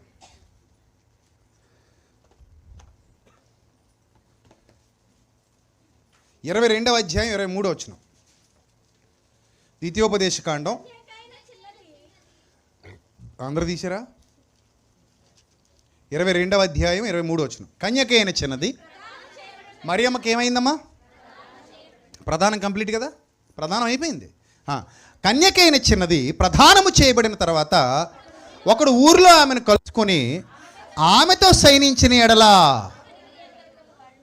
బాగా ఆలోచించండి. ఇప్పుడు శయనిస్తే ఏమొస్తుంది? మామూలుగా గర్భవతి అవుతుంది కదా, అది సూచన. ఈ అమ్మాయి ఎవరితోనో కలిసింది కాబట్టి ఈమెకి ఏమొచ్చింది? గర్భం వచ్చింది. లోకం ఇలాగే కదా ఆలోచిస్తుంది. ఇంకెంతకన్నా గొప్పగా ఆలోచించగలిగే స్థితి ఉందా లోకం దగ్గర? లేదు.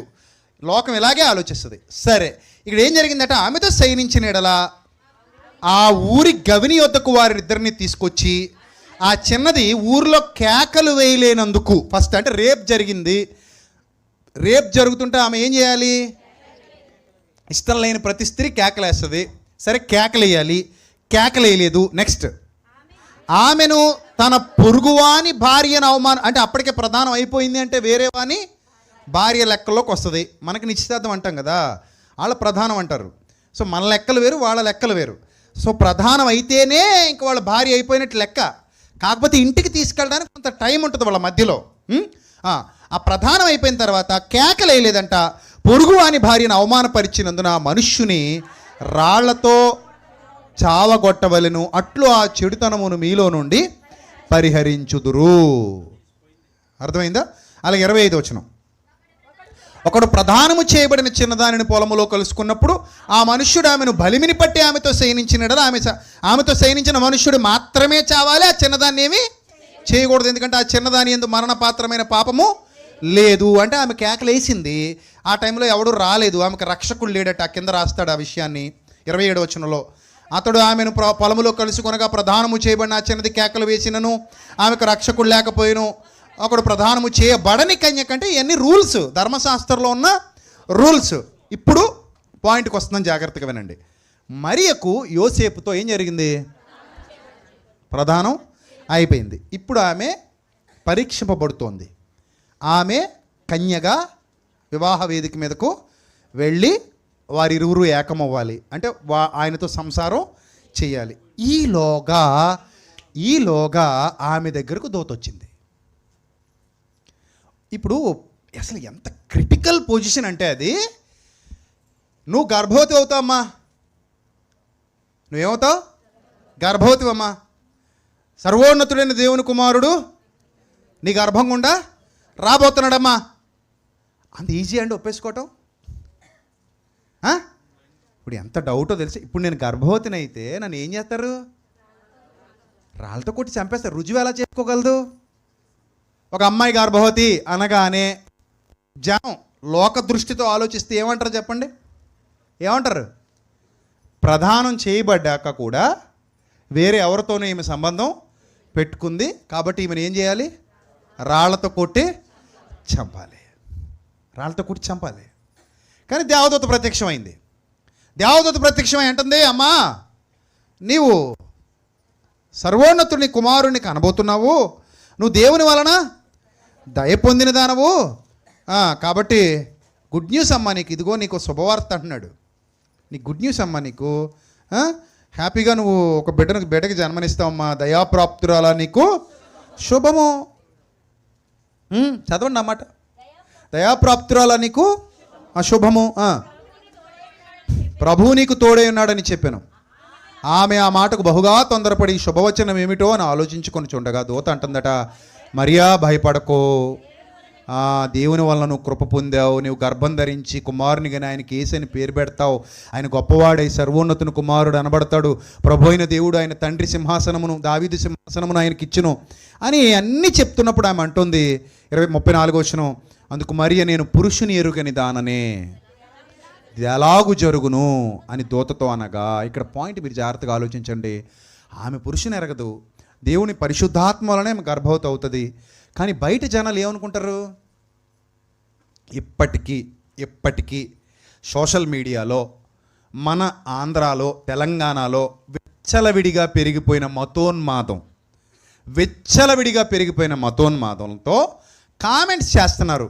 ఏమనంటే రోమా సైనికుడితో గర్భం ధరించిన మరియా అని పోస్టులు పెడుతున్నారు. కరెక్ట్గా క్రిస్మస్ నెలలో పెడతారు ఈ మత ఉన్మాదులు. క్రిస్మస్ నెల రాగానే రోమా సైనికుడితో గర్భం ధరించింది అని ఒకడు పెడతాడు, ఇంకోటి పెడతాడు. రకరకాలుగా మాట్లాడతారు. పబ్లిక్లోకి వచ్చి పిచ్చోళ్ళు కూసినట్టు కోతలు కూస్తుంటే ప్రభుత్వాలు పట్టించుకోవట్లా. గత 5 సంవత్సరాలుగా ప్రభుత్వాల దృష్టికి తీసుకెళ్ళినా కూడా ఒక్క నాదుడు లేడు పట్టించుకునేవాడు. ఏ ప్రభుత్వంలోనూ అది ఇంకోట నాకు ఏ నేను రాజకీయంలో ఉండను, నాకు ఏ ప్రభుత్వంతో సంబంధం లేదు. ఏ ప్రభుత్వంలోనూ ఇంతవరకు అరే నాయన ఇతర విశ్వాసాల గురించి తప్పుగా మాట్లాడకండి, ఎవరి మతం వాళ్ళకి గొప్పది, ఎవరి విశ్వాసాలు వాళ్ళకి గొప్పవి, సో కాబట్టి ఎవరిని బాధ పెట్టకండి, తప్పురా నాయన అలా మాట్లాడకండి అని చెప్పినోడు కానీ అరెస్ట్ చేసినోడు కానీ లేడు. పిచ్చి కుక్కల్ని వీధుల్లో వదిలేసినట్టు కొంతమందిని వదిలేశారు. వాళ్ళు మాట్లాడుతూనే ఉన్నారు. ఆడెవడో ఒకడు ఉంటాడు పిచ్చి స్వామీజీ, నోటికొచ్చినట్టు వాగుతున్నాడు. కనీసం అతను అదుపు చేసి లోపలేసేవాడు ఎవడు లేడు. నోటికొచ్చినట్టు మాట్లాడతాడు. పోనీ ఇదే విధంగా మనం ఎవరైనా మాట్లాడితే తప్పకుండా శిక్ష విధిస్తారు. అంటే అన్యాయం జరుగుతుంది, న్యాయం జరగట్లా, అన్యాయం జరుగుతుంది. ఇది అన్యాయం, తప్పు అని చెప్పినా కూడా అర్థం చేసుకునే స్థితిలో చాలామంది లేరు. చాలా దారుణం కదా. ఈరోజే ఎలా ఉన్నారంటే ఆ రోజు ఎలా ఉండుంటారు ఒకసారి ఆలోచించండి. ఈరోజే ఇంత దరిద్రంగా బతుకుతున్నారు. అసలు 100 ఏళ్ళు వెనక్కి వెళ్తే మన పుట్టుకే లేదు ఇక్కడ. ఏం తెలుసు మనకి చరిత్ర? 100 ఏళ్ళు వెనక్కి వెళ్తే ఏం జరిగిందో ఎవడికి తెలుసు అంటున్నాను. ఎవడికి తెలీదు. ప్రతి ఒక్కరు దేని మీద ఆధారపడాలి? గ్రంథాల మీదే ఆధారపడాలి. దేని గురించి మాట్లాడుకున్నా దేని మీద ఆధారపడాలి? గ్రంథాల మీద, చరిత్ర మీద ఆధారపడాలి. అలాంటిది మరియమ్మ గురించి హీనాతిహీనంగా నేటికి సోషల్ మీడియాలో పోస్టులు పెడుతున్నటువంటి నీచులు పెరిగిపోయారు. నీచులు, దుర్మార్గులు. వాళ్ళు అంటారు కదా, మీ పాస్టర్లో కొంతమంది మా దేవుడిని తిట్టారులే అంటాడు. ఇప్పుడు పాస్టర్లో ఎవడో దేవుడు తిడితే నేను తిట్టలేదుగా, మరి నన్ను ఎందుకు బాధ పెట్టావు నువ్వు? ఇలా ఒక సగటు క్రైస్తవుడు అడిగితే ఏం చెప్తావు నువ్వు? ఇప్పుడు ఎవడో తిట్టాడు, ఓకే, నేను తిట్టలేదుగా అని ఒక సగటు క్రైస్తవుడు అడుగుతాడు, అంతేనా? ఒకవేళ ఎవరైనా తిడితే ఆ తిట్టిన వ్యక్తిని అనాలా, అందరినీ అనాలా? ఎవరైనా తిడితే, ఇప్పుడు ఒక దుర్మార్గుడు తిట్టాడని నేను చెప్తున్నాను, నాన్నే అంటున్నాను, వాళ్ళ దేవుళ్ళని అనట్లేదు, అది నా సంస్కారం. ఇప్పుడు ఎవడో పిచ్చి స్వామీజీ దాసుగాడో బోసుగాడో తిట్టాడు అంటున్నాం, ఆ పిచ్చోడిని మాత్రమే అంటున్నాం, ఆ మానసిక రోగిని మాత్రమే అంటున్నాం తప్ప అతను నమ్ముకున్న విశ్వాసాన్ని అనట్లేదు. అది సంస్కారం అంటే. ఆ సంస్కారం ఉండాలి మనుషుల్లో. అరే నోటుకొచ్చినట్టు వాగుతున్న పిచ్చోళ్ళ అది ఎదటోడుకో. ఇప్పుడు మా అమ్మనో మా నాన్ననో అన్నావు అనుకో, ఎంత బాధగా ఉంటుంది. అంతే కదా, మా అమ్మ నాకు గొప్పేగా, మా నాన్న నాకు గొప్పేగా, నువ్వు మా అమ్మని నాన్న అంటుంటే నాకు బాధ ఉంటుందా ఉండదా? ఉంటుందిగా. మరి అలాగే మీ అమ్మని నాన్న అన్నప్పుడు కూడా నీకు బాధ ఉంటుందా ఉండదా? ఉంటుందిగా. సంస్కారహీనుడు కాకపోతే నిన్ను అన్నప్పుడు ఎంతగా బాధపడతావో అవతలు అన్నప్పుడు కూడా అంతే బాధపడతారని ఎందుకు అర్థం చేసుకోలేకపోయావు? సాటి భారతీయులుగా ఒకరి విశ్వాసాన్ని మరొకరు ఏం చేయాలి? గౌరవించుకోవాలి కదా. నేను అదే క్రాంతి టీవీ ఇంటర్వ్యూలో కూడా చెప్పాను, మీ నాన్న నీకు గొప్ప అయితే మా నాన్న నాకు గొప్ప, మీ అమ్మ నీకు గొప్ప అయితే మా అమ్మ నాకు గొప్ప, నీ కుటుంబం నీకు గొప్ప అయితే నా కుటుంబం నాకు గొప్ప, నీ విశ్వాసం నీకు గొప్ప అయితే నా విశ్వాసం నాకు గొప్ప, ఎవరి విశ్వాసం వాళ్ళది. తిట్టడం తప్పు. ఇప్పుడు ప్రభుత్వాలు ఏం చేస్తున్నాయి? పోనీ రాజకీయ నాయకులు ఎవరైనా ప్రశ్నిస్తున్నారా? ప్రశ్నించరు. ఎందుకంటే వాళ్ళకేం కావాలి? ఓట్లు కావాలి. చూసారా, ఈరోజే ఇలాగుందంటే ఆ రోజు ఎలాంటి స్థితి ఉన్నట్టు ఒకసారి మీరు ఆలోచించండి. అలాంటి స్థితిలో దేవుని మాటకు లోబడిన ఉత్తమురాలు కన్యమరియ. ఉత్తమురాలు. ఆమె కాలి గోటికి ఎవడు సరిపోడు. అంత ఉత్తమురాలు కాబట్టే సర్వోన్నతుడైన దేవుడు ఆమెను ఎన్నుకున్నాడు. ఆమె గర్భం గుండా క్రీస్తు యేసు ప్రభువుని ఈ లోకానికి పంపించాడు. కన్యక గర్భవతి అయి కుమారుని కనునని చెప్పబడినటువంటి ప్రవచనానికి ఆయన పుట్టటానికి 700 సంవత్సరాల గ్యాప్ ఉంది. That is Bible. Wonderful Bible. 700 సంవత్సరాల ముందు చెప్పాడు, 700 సంవత్సరాల తర్వాత ఆ కార్యాన్ని జరిగించాడు. ఎంత క్లియర్ కట్గా ఉన్న గ్రంథం నాకు తెలిసి బైబిల్ తప్ప మరోటి లేదు. అంత అద్భుతమైన చరిత్ర వ్రాయబడింది బైబిల్ గ్రంథంలో. అంత చరిత్ర 700 సంవత్సరాలు. యెషయా ప్రవచించడానికి, యేసు ప్రభు జన్మించడానికి మధ్య ఉన్న గ్యాప్ ఎంత? 700 ఏళ్ళు గ్యాప్ ఉంది. మరి అంత గ్యాప్లో ఒక మనిషి రాస్తే అవుతుంది అది? ఒక మనిషి ఊహించి రాసిందా అది? ఒక మనిషి ఊహించి చెప్పిందా అది? కాదు. అలాంటి ఒక ఉత్తమురాలు పుట్టబోతోంది. ఆ ఉత్తమురాలు పుట్టినప్పుడు ఆ ఉత్తమురాలి గర్భం గుండా నా కుమారుడు ఈ లోకానికి వస్తాడు. వచ్చి నశించిపోతున్న ఆత్మల్ని రక్షణలోనికి నడిపిస్తాడు. అప్పటి నుండి సువార్త ప్రకటన మొదలవుతుంది. ఆ సువార్త ప్రకటన నా బిడ్డలు భూమి మీద నిలిచి ఉన్నంత వరకు జరుగుతూనే ఉంటుంది. దాన్ని ఆపటం, ఆకాశం భూమి నిలిచి ఉన్నంత వరకు ఎవడి వల్ల కాదు. ప్రపంచాన్ని పరిపాలించిన రోమా చక్రవర్తి, రోమన్ గవర్నమెంట్ ఉక్కుపాదం మోపితే ఆ పాదాలని పగలగొట్టి సువార్త ప్రపంచమంతటా వ్యాపించింది. అనేక మంది ఆత్మలను రక్షించింది. ఈరోజు ఈ కుప్పిగంతులకు ఏమీ అవ్వదు. కాకపోతే మనసుకు మాత్రం ప్రజాస్వామ్య ప్రభుత్వంలో ఉన్నాం కాబట్టి బాధ కలుగుతుంది. ఎందుకు బాధ? నువ్వు రాజరికంలో ఉన్నావు అనుకో, రాజు తలుచుకుంటే దెబ్బలకు కొద్దువా, నేనేం చేయలేను కాబట్టి చేతులు కట్టు కూర్చుంటా. నాకు హక్కులు లేవు. అప్పుడు నాకు హక్కులు లేవు. నాకు ఓటు హక్కు లేదు, పౌర హక్కు లేదు, సమానత్వపు హక్కు లేదు, స్వేచ్ఛ హక్కు లేదు, వాక్ ప్రకటన స్వాతంత్రపు హక్కు లేదు. ఏ హక్కులు లేని రాజరికపు కాలంలో అపోస్తలులను కొడుతుంటే పడ్డారు, తిడుతుంటే తిన్నారు, బెబ్బలు భరించారు. కోర్టు లేదు, గవర్నమెంట్ లేదు, అడగటానికి హక్కులు లేవు, బలం లేదు, డబ్బు లేదు, ఏమీ లేదు. కానీ ఇప్పుడు నాకు ఓటు హక్కు ఉంది, పౌర హక్కు ఉంది, స్వేచ్ఛా హక్కు ఉంది, సమానత్వపు హక్కు ఉంది, వాక్ ప్రకటన స్వాతంత్రం ఉంది. ఇన్నున్నా కూడా ప్రభుత్వాల్లో నాకు సపోర్ట్ లేదు. అది ప్రాబ్లం. నా ఓటు నీకు కావాలి, నా సపోర్ట్ నీకు కావాలి, కానీ నీ సపోర్ట్ మాత్రం నాకు లేదు. నేను ఎందుకు బాధపడుతున్నానంటే, నేను నమ్మిన గ్రంథంలో పవిత్రురాలైన మరియను గూర్చి క్రిస్మస్ నెలలోనే అంతహీనంగా మాట్లాడుతూ ఉండడం న్యాయమా, ధర్మమా? అది నా నా నా మనసు దెబ్బతినదా? నా మనసు గాయపడదా? నా మనోభావాలకు విలువలేదా అని ఒక క్రైస్తవుడిగా నేను ప్రశ్నిస్తున్నాను. నాకుండవా మనోభావాలు? నేను ఏ దేవుణ్ణి దూషించను, ఏ దేవతని దూషించను, ఏ ఇతర విశ్వాసాలకు చెందిన వాళ్ళని దూషించను. నన్ను అందరూ ఇష్టపడతారు. ఒక సేవకుడిగా నేను గర్వంగా చెప్తా, నన్ను అన్ని మతాల వాళ్ళు ఇష్టపడతారు. ఎందుకంటే నేను అన్ని మతాల వాళ్ళని ఇష్టపడి మాట్లాడతాను తప్ప ఎవరిని బాధ పెట్టే ప్రసంగాలు చేయను. కానీ నన్ను బాధ పెడుతుంటే నేనేమైపోవాలి? ఇదే ప్రశ్నిస్తాను. ఇప్పుడు ప్రభుత్వాల దృష్టికి తీసుకెళ్తే, అంటే ఉగ్రవాదుల్ని, టెర్రరిస్టుల్ని వదిలేసినట్టు ఈ మతోన్మాదుల్ని ఎలాగే వదిలేస్తే క్రిస్మస్ నెలలో ఇలా మాట్లాడుతూనే ఉంటారా? మేము పడాలా, మేము వినాలా, మేము భరించాలా? అంటే మరియని తిడుతున్నా కూడా తిట్టుకో అని అనాలా? యేసు ప్రభు వారిని తిడుతుంటే తిట్టుకో అనాలా? ఎంత నీచంగా మాట్లాడుతున్నారు. శవం అంటాడు, 3 ముక్కలు అంటాడు, 3 మేకల మీద వేలాని శవం అంటాడు, ఆ శవాన్ని పూజ. అసలు తప్పు కదా. ఇలాగే నేను మాట్లాడితే నా సంస్కారం తగ్గిపోదా? ఎవడో ఒకడు మొరిగాడిని ఇతరుల్ని బాధ పెట్టాలిగా. నేను వాళ్ళని బాధ పెట్టడం న్యాయమా? కాదు. ఇప్పుడు మరిది రంగంలోకి దిగాల్సింది ఎవరు? ప్రభుత్వాలు. ఎందుకు? మనం ప్రజాస్వామ్య ప్రభుత్వంలో ఉన్నాం కాబట్టి. అవునా కదా? మనం ఏ ప్రభుత్వంలో ఉన్నాం? అంతే కదా, ప్రజాస్వామ్య ప్రభుత్వం మనది. కాబట్టి మనం గుడ్డిగా ఓట్లేసేయకూడదు. అడగాలి. అరే నాయన, మేము ఓటేస్తాం కానీ మాకు గుర్తింపు ఉందా? మా ఓటుకుంది గుర్తింపు, మాకుందా? మా విశ్వాసానికి గుర్తింపు ఉందా లేదా? మా విశ్వాసానికి గుర్తింపు ఉంటే మమ్మల్ని ఓటు అడుగు, లేకపోతే దుబై అని చెప్పాలి. రాక్ ఇక్కడికి, గెట్ అవుట్, పో అని చెప్పాలి. ఓటు వేయకుండా ఎలాగైనా ఉండిపోతాం, కానీ మా విశ్వాసానికి గుర్తింపు లేని ఏ ప్రభుత్వానికి మేము ఓటు వెయ్యం, మాకు అవసరం లేదు నాయన నమస్కారం. కనీసం నోరు విప్పలేవు, మాట్లాడలేరు, అడగలేరు, కానీ ఓటు మాత్రం కావాలి. మీ అమూల్యమైన పవిత్రమైన ఓటు మాకే వేసి మంచివాడు మనవాడు గాడిది గుడ్డుగాడు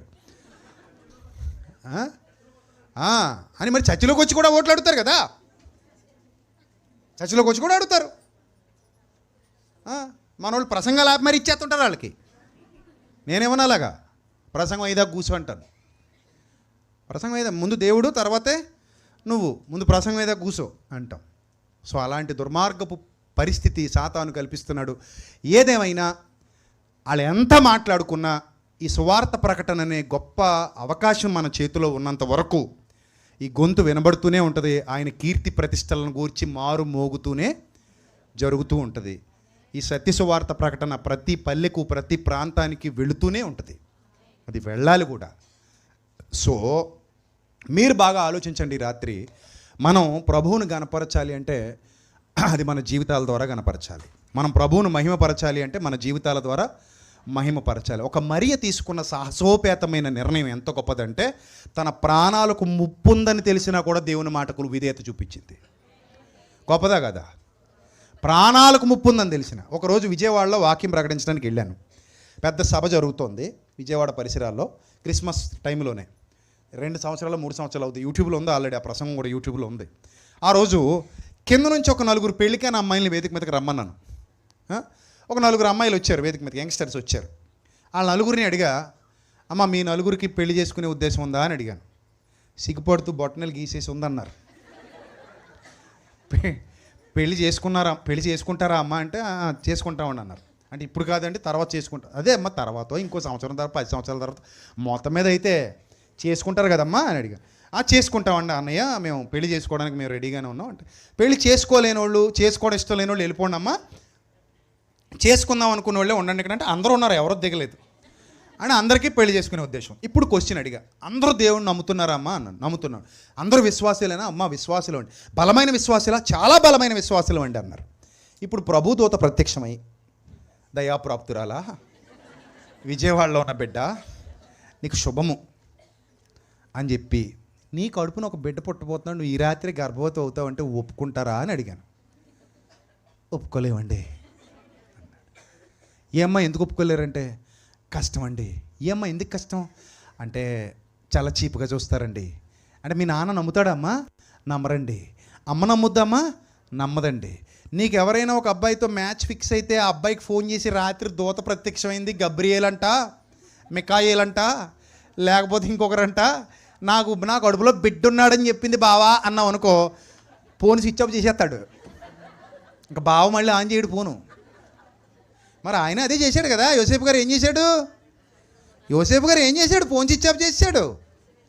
ఆమెను రహస్యముగా, కానీ ఒక క్యారెక్టర్కి మెచ్చుకోవాలి. ఏంటంటే ఇప్పుడు బయట పెడితే అమ్మాయిని ఏం చేస్తారు? రాళ్ళతో కొట్టి చంపేస్తారు. వాళ్ళ ధర్మం ప్రకారం రాళ్ళతో కొట్టి ఏం చేయాలి? అమ్మాయిని చంపేయాలి. బయట పెట్టి చంపించటం ఇష్టం లేక నీతిమంతుడు ఏం చేశాడంటే రహస్యంగా వదిలేద్దాం, ఎవరికి తెలియకుండా ఏదో మొత్తం మీద నింద తన మీద వేసుకుని పోదాం అనుకున్నాడో, పారిపోదాం అనుకున్నాడు, ఏదో చేద్దాం అనుకున్నాడు. పాపం ప్లాన్ చేసుకుంటున్నాడు. ఈ అమ్మాయిని అయితే చంపించడం ఇష్టం లేదు. సరేలే తన బతుకుద్దని అంటే ఆ మంచితనం కూడా ఉండాలి కదా. ఉండాలి వద్దా? కొంతమందిలో ఆ మంచితనం ఉండదు. ఆ అమ్మాయి తప్పు చేసిందని తెలియగానే వీడు ఎలా ఫీల్ అవుతాడంటే, నాకు దక్కంది ఎవడికి దక్కకూడదు అంటాడు. శాడిస్ట్గాళ్ళు, ఈ యాసిడ్ పోసేవాళ్ళు, ఈ కత్తులు పట్టు తిరిగే శాడిస్ట్గాళ్ళు అందరూ అలాంటి వాళ్ళే. నాకు దక్కంది ఎవడికి దక్కకూడదు. ఎంత శాడిస్ట్గాడివరా నువ్వు. ఇప్పుడు నువ్వు చచ్చిపోతే ఎవడో దక్కుద్దిగా, మరి దానికి ఏం చేస్తావు? ఇప్పుడు నువ్వు చచ్చావు, ఓ 2 సంవత్సరాలు 3 సంవత్సరాలు ఏడుతుంది, 4వ సంవత్సరం ఏం చేస్తారు? మళ్ళీ 5వ సంవత్సరం 4వ సంవత్సరం ఏం చేస్తారు అంటున్నాను. అమ్మ ఓ దారి చూసుకో అమ్మ, ఇంక ఈ దారి గోదావరి అయిపోయింది కదమ్మా అంటారు. అప్పుడైనా ఏం చేయాలి? నీకు దక్కంది ఇంకొకటికి దక్కినట్టేగా. ఆ మాత్రం కామన్ సెన్స్ లేదు ఈ శాడిస్ట్ గాళ్ళకి. చంపేస్తుంటారు, పొడిచేస్తుంటారు, నాకు దక్కంది ఎవడు దక్కకూడదు అంటారు. ఈ జీవితం చాలా చిన్నది కదా. అలాంటి వాడు కాదు యోసేపు. అందుకే అతన్ని బైబిల్ గ్రంథం ఏమంది? నీతిమంతుడు అంది బైబిల్ గ్రంథం. ఏమందమ్మా? నీతిమంతుడైన యోసేపు. ఆ యోసేపు ఏం చేశాడంటే పాపం, సరేలే ఏదో జరిగిపోయింది, ఇప్పుడు ఆ అమ్మాయిని చంపించడం మంచిది కాదు, వదిలేద్దాం రహస్యంగా, ఆ తర్వాత ఇంకా ఆవిడ బతుకుద్ది, నా బతుకు నేను బతుకుదాం అనుకుని ప్లాన్ చేసుకున్నాడు. అప్పుడు దేవదూత ప్రత్యక్షమైన ఆయన, నువ్వు అనుకున్నట్టు ఆవిడ చెడ్డది కాదు నాయన, చాలా మంచిది, చాలా ఉత్తమురాలు, దేవుని శక్తి వలన, పరిశుద్ధాత్మ శక్తి వలన గర్భం ధరించింది, కాబట్టి ఆమెను ఏలుకో అని చెప్పాడు, వదిలేయకో అని చెప్పాడు. ఎప్పుడైతే అలా చెప్పాడో అతడు ఆమెను తన ఇంట చేర్చుకున్నాడు. వివాహం అయిపోయినట్టే, ఇంకా వాళ్ళిద్దరు ఫిక్స్ కాపురం అన్నట్టు. కానీ కలవలేదు, దైవ భయంతో ఉన్నాడు. యోసేపు కూడా మంచోడే, దైవ భయంతో ఉన్నాడు. సో ఇప్పుడు చెప్పండి, ఇదంతా జరుగుద్ది అని మరియమ్మకు తెలుసా? నా భర్తను అనుమానించడు, ఇబ్బంది ఏమీ లేదు, అంతా సాఫీగా జరిగిపోద్ది అని అనుకొని దేవుడు దర్శనంలో అంతా జరగబోయి చూపిస్తే నమ్మి ఒప్పుకుందా ఏంటి? మరి ఎలా ఒప్పుకుంది? విశ్వాసం. విశ్వాసం అంటే విత్తనం అమ్మ, జరిగించే కార్యం చెట్టు. విశ్వాసం అంటే ఏంటి? విత్తనం, జరగబోయే కార్యం చెట్టు. ఆ విశ్వాసం మనందరిలో ఉండాలి. అలాంటి గొప్ప పవిత్రమూర్తిని తలుచుకున్నాం ఈరోజు మనందరం. మరి అంతే కదా, ఈ క్రిస్మస్ పర్వదినాన ఎవరిని తలుచుకున్నాం? మరియా లాంటి ఒక ఉత్తమురాలి గురించి జ్ఞాపకం చేసుకున్నాం. అంత మాత్రమే కాదు, ఈ సందేశంలో మరొక అద్భుతమైన విషయాన్ని మనందరం విన్నాం. అదేంటంటే, ఆశీర్వాదం అంటే ఆస్తులు అంతస్తులు కావు. ఒకళ్ళ ఆస్తులు అంతస్తులే అయితే గనక యేసు ప్రభువుకి బంగారం బిస్కెట్లు ఇచ్చి పంపాలి దేవుడు ఈ లోకానికి. కానీ ఆయన ఎలా పంపించాడు? రిక్తుడు. రిక్తుడు అంటే అర్థం ఏంటి? ఏమీ లేనోడు అని అర్థం. రిక్తుడు అంటే అర్థం ఏంటమ్మా? ఏమీ లేనోడు. సో ఏమీ లేనివాడిగా ఈ లోకానికి వచ్చాడు, మనందరికీ రక్షణ తెచ్చాడు. రక్షణ తెచ్చి మీరు వెలిగింపబడి ఇతరులను ఏం చేయమన్నాడు? వెలిగించండి అన్నాడు. మీరు వెలిగింపబడి ఇతరులను ఏం చేయాలి? వెలిగించాలి. మన బాధ్యతమ్మా సువార్త ప్రకటన మర్చిపోకండి. చచ్చిపోయేంత వరకు క్రీస్తుని ప్రకటించాలి మనం. ఆయన నామాన్ని మహిమపరచాలి, ఆయనని ఘనపరచాలి, ఆయనను మోసుకొని తిరగాలి, ఆయన వాక్యాన్ని వ్యాపింపచేయాలి, అనేక మందికి సత్యాన్ని ప్రకటించాలి. సువార్త ప్రకటన బయలు వెళ్ళాలి, అందులో సత్యం ఉండాలి. సువార్త ప్రకటనలో ఏముండాలి? సత్యం ఉండాలి. మళ్ళీ అసత్యం చెప్పకూడదు. నమ్ముతాడా నమ్మడా అనవసరం, నిజం చెప్పేయాలి అంతే. వింటాడా విండా అనవసరం, ఏం చెప్పేయాలి? నిజం చెప్పేయాలి. ఇప్పుడు నేను మీకు నిజం చెప్పానా అబద్ధం చెప్పానా? మీకు బాధ కలిగిందా ఆనందం కలిగిందా? కదా, చెప్పేలా చెప్తే అందరికీ ఆనందమే కలుగుద్ది. నిజాన్ని కూడా ఎలా చెప్పాలి? చెప్పేలాగా అర్థమయ్యేలా చెప్పాలి. అర్థమయ్యేలా చెప్తే నిజాన్ని ఎందుకు ఒప్పుకోకూడదు? ఆ రోజున 1000 మంది రక్షణలోకి వచ్చారంటే మరి అర్థమయ్యేలా చెప్పబట్టేగా, అవునా? 1000 మంది రక్షణలోకి వచ్చారు, అర్థమయ్యేలా చెప్పారు అపోస్తలులు. అది నమ్మే 3000 మంది బాప్తిస్మం పొందారు ఒక్క రోజులో. నా 16 ఏళ్ల పరిచర్యలో ఎప్పటికీ నేను 3200 బాప్తిస్మాలు పైచీలకి ఇచ్చాను. ఎప్పటికి అందుకే నేను నా చేతులు చూసుకుని ఆనందపడిపోతాను. సువార్త ప్రకటించి వారి పాదములు సుందరములు అన్నాడు కదా బైబిల్ గ్రంథంలో. సువార్త ప్రకటించి వారి పాదములు ఏంటట? సుందరములు. నా పాదములే కాదు, నా చేతులు కూడా చాలా ధన్యమైనవి అనుకుంటాను. ఎందుకంటే ఈ చేతులతో దాదాపు 3000 పైచీలకు బాప్తిస్మాలు ఇవ్వబడ్డాయి కనుక నేను ధన్యుణ్ణి అనుకుంటాను. వేలాది మంది, కేవలం మన సంఘంలో వాళ్ళే, అక్కడున్న వాళ్ళే కాదు, ఆంధ్ర తెలంగాణలో అనేక ప్రాంతాల నుండి వచ్చి నా దగ్గర బాప్తిస్మం తీసుకుని వెళ్ళిపోతుంటారు. సత్యం విన్నానన్నా మీ దగ్గరికి వచ్చాను. మా చర్చిలో కుండి ప్రతి ఆదివారం ఎవరో ఒకరికి బాప్తిస్మం ఇచ్చే నీళ్ళు బట్టి ఉంటుంది. ఎవరో ఒక్కడైనా బాప్తిస్మం తీసుకుంటాడు. ప్రతి ఆదివారం బాప్తిస్మ కార్యక్రమం జరిగే సంఘంగా దేవుడు మమ్మల్ని ఆశీర్వదించాడు అనుకుంటాను నేను. మరి అది ఘనత కాదా? ఘనతే కదా. అప్పుడు నా తండ్రికి సంతోషం. వాళ్ళకి అబద్ధం చెప్పట్లా, నిజం చెప్తే బాప్తిస్మం తీసుకుంటున్న వాళ్ళు నిజం విని. అప్పుడు అంటాను నేను, ఇదిగో నువ్వు ఏ సమస్యలతో ఉన్నావో నాకు తెలీదు, నువ్వు ఏ ఇబ్బందులతో ఉన్నావో నాకు తెలీదు, నువ్వు ఏ బాధలో ఉన్నావో నాకు తెలీదు. అవన్నీ కంటే కూడా ఒక భయంకరమైన బాధ ఒకటి మరణం తర్వాత ఉంది. అందుకే యేసుప్రభు ఈ లోకానికి వచ్చారు. ముందు అది వెతుకు. మొదట అది మర్చిపోద్దు. మొదట నా నీతిని, మొదట నా రాజ్యాన్ని వెతకండి, అప్పుడు అవన్నీ మీకు అనుగ్రహింపబడు. ముందు దేవుని పని చేయండి, ఆ తర్వాత దేవుడు మీ పని చేస్తాడు. ముందు ఆయన నీతిని వెతకండి, ఆ తర్వాత ఆయన చేయాల్సింది చేస్తాడు. ఆయన మిమ్మల్ని విడువడు, ఎడబాయడు. నేడైనా, రేపైనా, ఇప్పుడైనా, ఎప్పుడైనా ఆయన కృప, ఆయన కనికరం మనకు తోడుగానే ఉంటుంది. ఆయన మనల్ని వదిలేస్తే అసలు ఇక్కడ దాకా వస్తాం ఏంటి? మనం ఇక్కడ దాకా ఉంటామా? ఇన్నాళ్ళు ఉంటామా? వదలలేదు కదా. విడువనివాడు, ఎడబాయనివాడు, మనమే వదులుతాం. సో కాబట్టి ప్రియమైన దేవుని ప్రజలారా, నేను ముగింపులోకి వెళ్తున్నాను. దేవాది దేవుని మహాకృప వల్ల మీరందరూ ఆశీర్వదింపబడితే ధన్యులు. ఈరోజు నేను చివరిగా చెప్పి ముగించేది ఒకటే, అదేమిటంటే,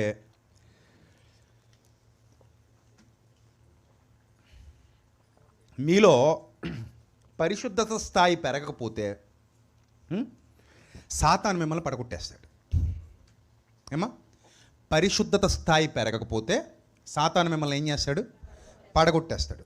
సాతాను చేత పడగొట్టబడిన గుంపులో దయచేసి మీరు ఎవ్వరూ ఉండటానికి వీలు లేదు. మీరు బలంగా ఉన్నారనుకోండి, ఎవడు మిమ్మల్ని ఏం చేయలేడు, తోయలేడు. ఇప్పుడు నేను ఇలా నిలబడ్డాను అనుకో, మీలో చాలామంది నన్ను తోయలేరు. ఎందుకు తోయలేరు? ఫిజికల్గా మీకంటే నేను బలంగా ఉన్నాను కాబట్టి. లోకపరంగా చెప్తున్నా. ఇప్పుడు నేను ఇలా నిలబడతా, వచ్చి నన్ను తోసేయగలవా అంటే తోయలేవు. ఎందుకు తోయలేవు? ఫిజికల్గా మీలో చాలామంది కంటే నేను ఎలా ఉన్నాను? బలంగా ఉన్నాను. అదే నేను బలహీనంగా ఊగుతా తూగుతా ఉన్నాను అనుకోండి, మీరేమనక్కల ఉఫ్ అంటే నేను ఏం చేస్తాను? పడతాను. జస్ట్ చిటికిన వెళ్తే ఇలా గెంటితే చాలు, నేను ఏమైపోతాను? పడిపోతాను. అంటే నాకు స్ట్రాంగ్నెస్ ఉంటే నువ్వు నన్ను ఏం చేయలేవు, పడగొట్టలేవు. స్పిరిచువల్గా నువ్వు ఎంత స్ట్రాంగ్గా ఉంటే నీ ముందు సాతాను అంత వీక్ అయిపోతాడు. యోసేపు స్ట్రాంగ్గా ఉన్నాడు, పోతిఫర్ భార్య ఏం చేయలేకపోయింది? పడగొట్టలేకపోయింది. అదే సో యోసేపు వీక్గా ఉంటే పోతిఫర్ భార్య ఏం చేసేది? పడగొట్టేసేదా? అది స్పిరిచువల్ పవర్. మీరు ఫిజికల్ పవర్ గురించి వింటే మీకు అర్థమైనట్టే, స్పిరిచువల్ పవర్ గురించి కూడా మీకు వింటే ఏమవ్వాలి? అర్థం అవ్వాలి. కాబట్టి ప్రియమైన దేవుని ప్రజలారా, సత్య సువార్త ప్రకటనకు, సత్యం ప్రజల్లోకి వెళ్ళటానికి ఎప్పుడూ సిద్ధంగా ఉండండి. సువార్త ప్రకటించవలసిన భారము నా మీద, మన మీద మోపబడి ఉంది. అయ్యో సువార్తను ప్రకటింపకపోయిన ఎడల నాకు శ్రమ. కాబట్టి ఒక సువార్తికుడిగా ఈరోజు అబుదాబి ప్రాంతానికి వచ్చి మీ అందరికీ సత్యాన్ని తెలియజేస్తూ చాలా ఆనందిస్తున్నాను. ఈరోజు నేను ఒక కొత్త విషయం నేర్చుకున్నాను. ఒక్కటైనా కొత్త విషయం నేర్చుకున్నాను అన్న వాళ్ళు చేయి చూపించండి. దేవుడు నాతో మాట్లాడాడు ఈరోజు. ఏదైనా ఒక కొత్త పాయింట్, ఆ వే ఆఫ్ టాకింగ్లో, ఆ వే ఆఫ్ ప్రీచింగ్లో ఏదో ఒక కొత్త పాయింట్ నన్ను తాకింది, నన్ను ఆలోచింపజేసింది అన్న వాళ్ళు ఎవరైనా ఉన్నారు ఇక్కడ? చేయి చూపించండి ప్లీజ్. ఈరోజు నేను కొత్త విషయం నేర్చుకున్నాను వాళ్ళు చూసారా? చాలామంది ఉన్నారు. God bless you all. దేవుడు మిమ్మల్ని, మీ కుటుంబాలని బహుగా దీవించి ఆశీర్వదించునుగాక. నిజంగానే దేవుడు మాట్లాడతాడు మనతో. ఇది ఎలా మాట్లాడతాడు? ఆయన వాక్యం ద్వారా మాట్లాడతాడు, ఆయన సేవకుల ద్వారా మాట్లాడతాడు. అలాగే ఈరోజు ఒక సత్యాన్ని ఉన్నది ఉన్నట్టుగా మీకు అందించే అవకాశం దేవుడిచ్చాడు. మీరందరూ విన్నారు. మీరు ఒక్కటే మాట నేను ముగిస్తున్నాను, మీరు విని మీ పరిశుద్ధతను పెంచుకోండి. మీరేం చేయండి? మీ పరిశుద్ధతను పెంచుకోండి. ఎంత పెరిగితే అంత ధనవంతులు మీరు. అర్థమైందా? మీ పరిశుద్ధత ఎంత పెరుగుతుందో స్కేల్ మీటర్ అంత ధనవంతులు మీరు. మీ పరిశుద్ధత ఎంత దిగజారిపోతుందో అంత దరిద్రులు దేవుని వాక్యం ప్రకారంగా. కాబట్టి ఒకవేళ దిగజారిపోయే స్థితిలో ఉన్నావేమో, నష్టం ఏమీ లేదు. ఈ రాత్రి విన్న దేవుని వాక్యంతో నిన్ను నువ్వు బలపరుచుకొని ఆ మీటర్ని ఏం చేయి? ఆ మీటర్ని ఏం చేయి? పెంచుకో. మీటర్ తగ్గించుకోకు దయచేసి. ఆ మీటర్ని ఏం చేయి? పెంచుకో. ఆ తర్వాత నువ్వు చేయాల్సిన ఇంకొక అద్భుతమైన పని ఉంది. నీలాగా ఎవరికైతే మీటర్ తగ్గిపోతుందో వాళ్ళకి మీటర్ పెరిగేలా దేవుని వాక్యాన్ని అందించే ప్రయత్నం చెయ్యి. అర్థమైందా? నువ్వు నేను చచ్చిపోయేంత వరకు మన మీద ఒక బాధ్యత ఉంది. ఆ బాధ్యత ఏంటి? సత్యాన్ని ఇతరులకు అందించటం, నీతి సువార్తను ఇతరులకు అందించటం. దాన్నే బైబిల్ గ్రంథంలో కృపాదానము అన్నాడు, నీతి దానము అన్నాడు. కృపాదానము, నీతి దానము. అన్ని దానాలలోకెల్లా గొప్ప దానం ఏదంట? అదంట. అన్ని దానాల్లోకెల్లా గొప్ప దానం ఏదంట? అదేనా? అంతేనా? జైల్లో ఖైదీలకు కూడా ఎడతారు. ఏం ఉపయోగం బయటకు వచ్చాక?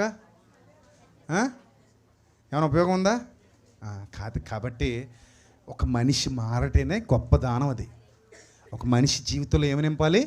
సత్యం నింపాలి, వెలుగులు నింపాలి. అతనిలో ఏం తీసుకురావాలి? మార్పు తీసుకురావాలి. కాబట్టి ప్రియమైన దేవుని ప్రజలారా, సత్యం కొరకు నిలబడండి, నిలబెట్టండి. సువార్త ప్రకటన చేయువారిని పంపించండి. పంపించడానికి మీరు కూడా వెనకుండి ప్రోత్సహించండి. నువ్వు చెప్పగలవా? చెప్పు. చెప్పలేవా? ఏం చేయి? చెప్పించు. నేను ఎప్పుడైతే చెప్తాను, నువ్వు చెప్పగలవా? చెప్పు. సత్యం చెప్పగలవా? చెప్పు. చెప్పలేవా? ఏం చేయి? చెప్పించు. చెప్పే వాళ్ళతో చెప్పించు. చెప్పగలిగితే చెప్పేయి, చెప్పలేని పరిస్థితుల్లో చెప్పించు. ఏదైనా సువార్తను ప్రకటించు. ఒక ఆత్మను రక్షించు. నీ ఆత్మను నువ్వు రక్షించుకో. దేవుని పనిలో పాలిభాగస్తుడివి కా. అప్పుడు సువార్త ప్రకటించే వారి పాదములు సుందరములు, వారిని పంపించే వారి పాదములు కూడా సుందరములు. సహకారుల యొక్క పేర్లు ఎక్కడున్నాయట? జీవగ్రంథమందు వ్రాయబడి ఉన్నవి అన్నాడు దేవుని వాక్యంలో. కాబట్టి ప్రియమైన దేవుని ప్రజలారా, సత్యం ప్రకటించే వారికి వెన్నుదన్నుగా నిలబడండి. సత్యం ప్రకటింపబడటానికి చేయూతనివ్వండి. అర్థమైందా? మీరందరూ నడుం బిగిస్తే వేలాది మందికి సత్యాన్ని అందించవచ్చు, వేలాది మందికి సువార్తను ప్రకటించవచ్చు. ఇప్పుడు మీ అందరికీ నా స్పెషల్ రిక్వెస్ట్, జనవరి 12 నుండి 17 వరకు రాజమండ్రి ప్రాంతంలో సెమినార్ నిర్వహిస్తున్నాం. దాదాపు వేలాది మందికి ఉచితంగా భోజనం పెడతాం. ఈ సంవత్సరం స్పెషల్ ఏంటంటే ఇతర విశ్వాసాలకు చెందిన వాళ్ళను కూడా ఆహ్వానించాను. ఇతర విశ్వాసాలకు చెందిన వాళ్ళు కూడా వస్తున్నారు. వాళ్ళందరూ 6 రోజులు అక్కడే ఉంటారు. వాళ్ళకి టిఫిన్, మధ్యాహ్నం భోజనం, రాత్రి డిన్నర్ అన్నీ ఉచితంగా పెడతాం. వాళ్ళు తిని అక్కడ ఉండటానికి వస్తువులు కల్పిస్తాం, అన్ని ఏర్పాట్లు చేస్తాం. చక్కగా వాళ్ళు అక్కడ ఉండి వాక్యం నేర్చుకుని వారి వారి గృహాలకు తిరిగి వెళ్ళొచ్చు. ఈ సంవత్సరం ఇస్లాంకి చెందినటువంటి షఫీ గారు కూడా వస్తున్నారు. ఆయన ఎందుకు వస్తున్నారు అని అంటే, ఆయనతో నేను మాట్లాడా, అయ్యా మీరు మానవత్వం గురించి మాట్లాడుతున్నారు, అలాగే మతోన్మాదం గురించి మాట్లాడుతున్నారు. ఈ మతోన్మాదం గురించి, మానవత్వం గురించి 2 గొంతులు కలిస్తే ప్రభుత్వానికి వినబడుతుంది. ప్రభుత్వానికి వినిపించే క్రమంలో నేను సిద్ధపడుతున్నాను, మీరు వస్తారా అని అడిగా. నేను వస్తానండి అన్నాడు. మనం చర్చ చేద్దాం, మీరు మాట్లాడండి, నేను మాట్లాడతాను, చర్చ చేద్దాం. ఈ చర్చ ద్వారా అందరికీ పిలుపునిద్దాం. అందరికీ పిలుపునిచ్చి, అయ్యా ఇది విషయం అని ప్రభుత్వం దృష్టికి తీసుకెళ్దాం. ఈ చర్చ అనేకుల్ని కదిలించేది కావాలి, ఈ చర్చ అనేకుల్ని వెలిగించేది కావాలి. వస్తానన్నారు. సో నాతో పాటు ఇంకా చాలామంది సేవకులు వస్తారు. నేను మరి మా బ్రదర్ను కూడా ఆహ్వానించాను. ఈయన వస్తాడో తెలీదు, కానీ ఖచ్చితంగా వస్తాడు, రావాలని అనుకుంటున్నా. లాస్ట్ టైం కూడా వచ్చారు ఈయన. ఇక్కడ ఈయన గురించి ఎందుకు ప్రస్తావిస్తున్నానంటే, లాస్ట్ టైం వచ్చినప్పుడు ఈయన వేదిక మీద ఉండగా చాలామంది కౌంటర్ దగ్గర, అప్పుడు మా దగ్గర డబ్బులు సరిపోక భోజనాలకి టోకెన్ పెట్టాం. రోజుకి 50 రూపాయలు పెట్టాం. అంటే ఉదయం టిఫిన్కి, మధ్యాహ్నం భోజనానికి, రాత్రి భోజనానికి కలిపి మొత్తం మీద 3 దానికి కలిపి ఎంత పెట్టాం? 50 రూపాయలు పెట్టాం. సో అందరూ వస్తున్నారు, టోకెన్ తీసుకున్నారు. నన్ను అడిగాడు ఈయన పక్కన కూర్చుని, ఏమంటే ఏంటదంటే, అంటే మనం ఫ్రీగా పెట్టడానికి ఇప్పుడు ప్రస్తుతానికి డబ్బులు లేవండి మన దగ్గర, రాజమండ్రిలో చర్చి కడుతున్నాం కదా, ఇది పరిస్థితి అని చెప్తే, సరే ఓ పని చేయండి. నేను అడగలేదు ఆయన్ని, నేను ఎప్పుడూ అడగలేదు, కావాలంటే అడగండి. ఎప్పుడు నాకు ఇది కావాలి, ఇది చేయండి అని ఎప్పుడు నేను ఆయన అడగలేదు.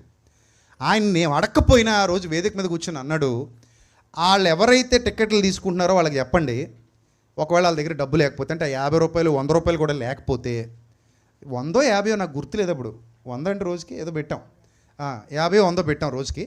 సో వాళ్ళ దగ్గర లేకపోతే నా పేరు మీద తీసేసుకోమని చెప్పండి, అక్కడికి వెళ్ళి మైనర్ బాబు పేరు మీద అని చెప్తే ఎవడొచ్చినా టికెట్ ఇచ్చేయండి అన్నాడు. అని నా దగ్గర ఆగిపోకుండా వేదిక మీద చెప్పించేశారు ఈయన. ఎప్పుడైతే చెప్పారో అందరూ వచ్చి ఫ్రీ టికెట్లు పట్టుకెళ్ళిపోయారు. తీసుకోగలిగిన వాళ్ళు కూడా మైనర్ బాబు గారండి అని చెప్పి ఫ్రీ టికెట్లు పట్టుకెళ్ళారు. సో ఎప్పుడైతే అలా పట్టుకెళ్ళారో దాదాపు అప్పుడు ఎంతోగానే అయ్యింది. ఆయనే భరించాడు, ఆయనే పెట్టుకున్నాడు. సో అది ఆయనకేం ఊరికే పోలేదు.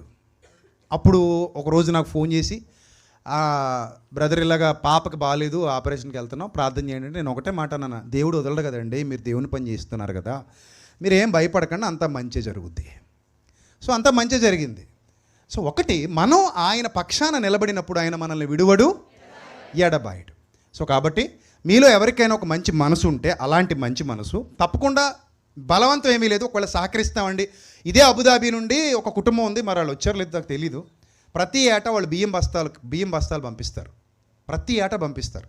అన్న అక్కడ జరుగుతున్న ఆ పరిచర్యలో మా వంతుగా ఈ అన్నదానానికి మేము ఇస్తాం, ప్రోత్సహిస్తాం అని పంపిస్తారు. వాళ్ళు ఇక్కడికి వచ్చే ఉంటారు. మరి ప్రతి ఏటా వాళ్ళే, అబుదాబి నుంచి ఒక ఫ్యామిలీ, వాళ్ళది మామిడాడ, అక్కడ నుంచి ఇక్కడికి వచ్చి పని చేసుకుంటున్నారు, భార్యాభర్త.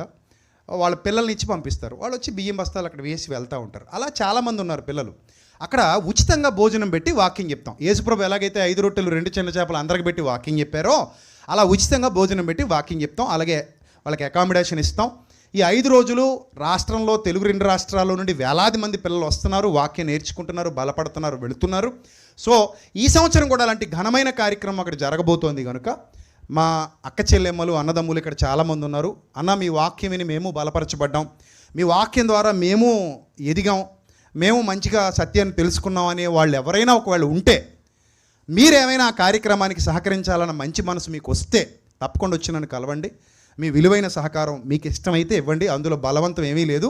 మీకు ఇష్టమైతే అన్న ఈ కార్యక్రమంలో నేను కూడా ఒక కర్రీకో లేకపోతే ఒక సాంబార్కో లేకపోతే రైస్కో వచ్చిన వాళ్ళు ఏదో వసతికో నేను ఉపయోగపడగలను అనే మంచి మనసు ఒకళ్ళ ప్రభు మీకు అలాంటి ప్రేరేపణ ఇస్తే కనుక తప్పకుండా దేవుని పరిచర్యలో మీరందరూ పాలిభాగస్తులు కావాలని మనస్ఫూర్తిగా కోరుకుంటూ, ఇంతసేపు ఇక్కడ ఓపికగా కూర్చుని దేవుని వాక్యం విన్నందుకు మీ అందరికీ నా నిండు వందనములు తెలియజేస్తూ, మరి ముఖ్యంగా లాస్ట్ బట్ లీస్ట్, పరిశుద్ధతను పెంచుకోకుండా చచ్చిపోవద్దని మీకు చేతులెత్తి మొక్కుతూ నా మాటలు ముగిస్తున్నాను.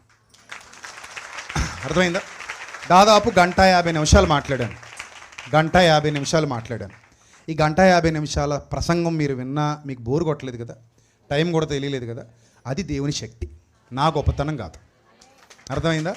ఒకవేళ మీకు నిద్ర వచ్చేలాగా, మిమ్మల్ని ఊగేలాగా, అయ్య బాబోయ్ ఈడు ఎప్పుడు ముగిస్తాడరా ఆయన బుర్ర తినేస్తున్నాడు అనేలాగా నేను ప్రసంగం చేయను. దేవుని శక్తి మనకు తోడుగా ఉన్నప్పుడు నిద్ర రాదు, బోరు కొట్టదు, అసలు టైమే తెలీదు. 1:50 నిమిషాలంటే ఇంచుమించు ఎంత, 2 గంటల సినిమా చూసాం మనం.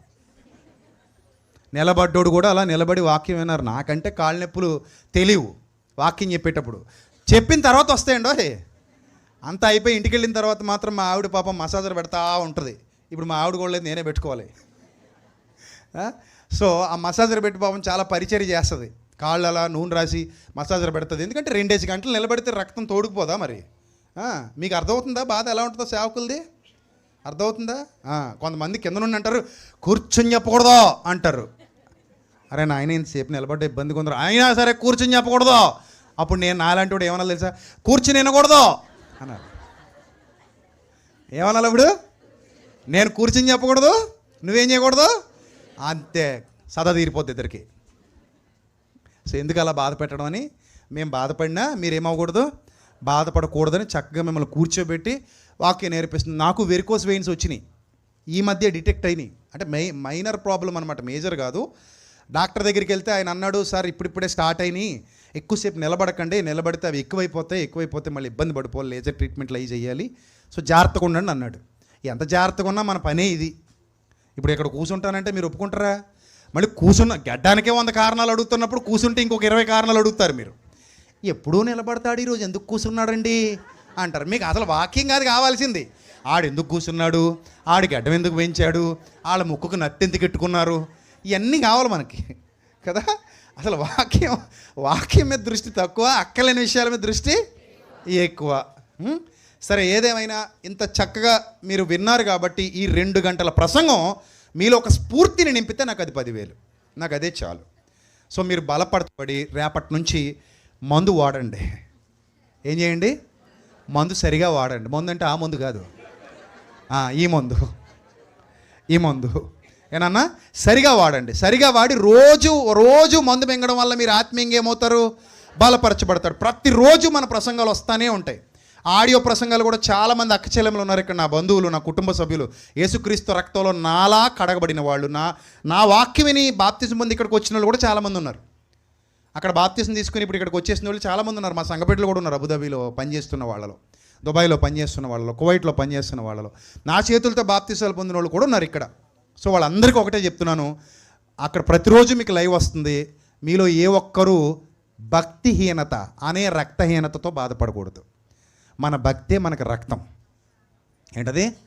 మన భక్తే మనకి రక్తం. మనకి భక్తిహీనత, ఒంట్లో రక్తహీనత ఎంత ప్రమాదమో ఆత్మీయంగా భక్తిహీనత అంత ప్రమాదం. కాబట్టి భక్తిహీనతతో బాధపడకుండా మీరు ఆత్మీయంగా ఏమవ్వాలి? ఎదగాలి. దినదినం మీరు అందరూ వర్ధిల్లాలి. అలాంటి ధన్యత దేవుడు మీకు, మీ కుటుంబాలకు అనుగ్రహించాలని మనస్ఫూర్తిగా కోరుతున్నాను. దేవుడు మిమ్మల్ని, మీ కుటుంబాన్ని దీవించి ఆశీర్వదించును గాక. చివరిలో మీ అందరి కోసం ప్రార్థన చేస్తాను. ఒకవేళ ఎవరైనా ఫోటో తీసుకోవాలనుకుంటే అప్పుడు తీసుకుందరు కానీ, సో మిగిలిన సమయాన్ని నేను దైవ సేవకులకు అప్పగిస్తున్నాను. అలాగే నాకు ఈ అవకాశం ఇచ్చినటువంటి పెద్దలకు, అలాగే తర్వాత వచ్చిన సేవకులు, దైవ సేవకులు బ్రదర్ గారికి నా నిండు వందనములు. Thank you. సో ఆ ప్రసాద్ బాబు గారికి నా హృదయపూర్వకమైన నిండు వందనములు. నేను ఇంకా సేవలో ఇంకా బలంగా, దిట్టంగా వాడబడాలని మనస్ఫూర్తిగా కోరు. చాలా చిన్నపిల్లడు మనస్తత్వం అండి ఇది. మనిషి అలా కనబడతాడు కానీ ఆవిరికుడులాగా చాలా చిన్నపిల్లడు మనస్తత్వం. సో చాలా మంచోడు, చాలా చిన్నపిల్లడు టైపు, చాలా ఆత్మీయంగా మాట్లాడుతూ ఉంటాడు. అసలు అన్నయ్య అన్నయ్య అని పిలుస్తాడు. నాకంటే వయసులో పెద్దోడండి, కానీ అన్నయ్య మేసం తీసేసినందుకు చిన్నపిల్లడు కనబడుతున్నాడు. ఆయన అన్నయ్య అన్నయ్య అని పిలుస్తాడు. సో చాలా మంచి వ్యక్తి, చాలా ఆత్మీయంగా మంచి మనసున్న వ్యక్తి. ఆయన సంఘం ఇంకా బలపరచబడాలి, ఆయన బిడ్డలు, ఆయన కుటుంబ సభ్యులు బలపరచబడాలని. చెల్లెం కూడా చాలా ఉత్తమురాలు. నన్ను నా సొంత చెల్లెల్లాగా అన్నయ్య అని పిలుస్తూ నిత్యం నాతో టచ్లో ఉంటారు వీళ్ళు. సో వీళ్ళందరూ కూడా ఆత్మీయంగా వర్ధిల్లి ఇంకా అనేక మందిని కట్టి నిలబెట్టాలని మనస్ఫూర్తిగా కోరుకుంటున్నాను. ఇంకా చివరిగా ఈయన నాకు రక్త సంబంధికుడు లాంటి అన్నయ్య అనమాట. సో అలా మేమిద్దరం ఉంటాం, చాలా క్లోజ్ ఉంటాం, మేమిద్దరం డైలీ మాట్లాడుకుంటూ ఉంటాం. సో ప్రతి విషయం నేను ఈయన పంచుకుంటూ ఉంటాం. సో నాతో ఎందుకో మిగిలిన వాళ్ళతో అంత క్లోజ్గా ఉండరు, కానీ ఈయన నాతో మాత్రం చాలా క్లోజ్ ఉంటారు. సో ఈయన నన్ను ఇక్కడికి ఈరోజు ఇక్కడ నేను వచ్చానంటే కారణం ఈయనే. అంత సంఘంలో అంత బలవంతులు లేరు ఇక్కడ ఈ కార్యక్రమం జరిపించడానికి. వాళ్ళకి అండగా నిలబడి నన్ను, అంటే యాక్చువల్లీ నేను మీటింగ్ కోసమే కాదు, మామూలుగా కూడా ఈయన దగ్గరికి వస్తాను, ఈయన నా దగ్గరికి వస్తుంటారు. మొన్ననే రీసెంట్గా 2 నెలల క్రిందట వచ్చి వెళ్ళారు. సో అలాంటి ఒక మంచి ఆత్మీయ బంధం మైనర్ అన్నతో నాకు ఉంది. సో మేమిద్దరం అంత ఆ బంధాన్ని దేవుడు ఏర్పాటు చేశాడు. సో అలాంటి స్థితిలో ఆయన కుటుంబం కూడా ఈ పరిచర్యలో పాలిభాగస్తులు అయ్యారు కనుక వీరిని, వీరి కుటుంబాన్ని, వీరి పిల్లల్ని దేవుడు దీవించి ఆశీర్వదించును గాక. రైట్, థ్యాంక్ యూ అన్న. సో ఇక్కడున్న ప్రతి ఒక్కరికి పేరు పేరున నా నిండు వందనములు తెలియజేస్తూ, అలాగే ఉన్న యూత్ సభ్యులకు, అక్క చెల్లెమ్మలకు, అన్నదమ్ములకు, ప్రైజ్ మీడియా టీంకి, అలాగే కెమెరా బృందానికి, అలాగే ఆర్కెస్ట్రా తమ్ముళ్ళందరికీ నా హృదయపూర్వక నిండు వందనములు తెలియజేస్తూ నా మాటలు ముగిస్తున్నాను. God bless you all, love you all. దేవుడు మిమ్మల్ని, మీ కుటుంబాన్ని దీవించి ఆశీర్వదించును గాక. 25వ తేదీ క్రిస్మస్కి కువైట్లో మాట్లాడబోతున్నాను. జీవంగల దేవుని సంఘంలో 25వ తేదీకి క్రిస్మస్కి కువైట్లో ఉండబోతున్నాను. తర్వాత కువైట్ అనంతరం నేను మరలా బయలుదేరి ఇండియాకి వెళ్తాను. అక్కడ సెమినార్ పనులన్నీ చూసుకోవాలి.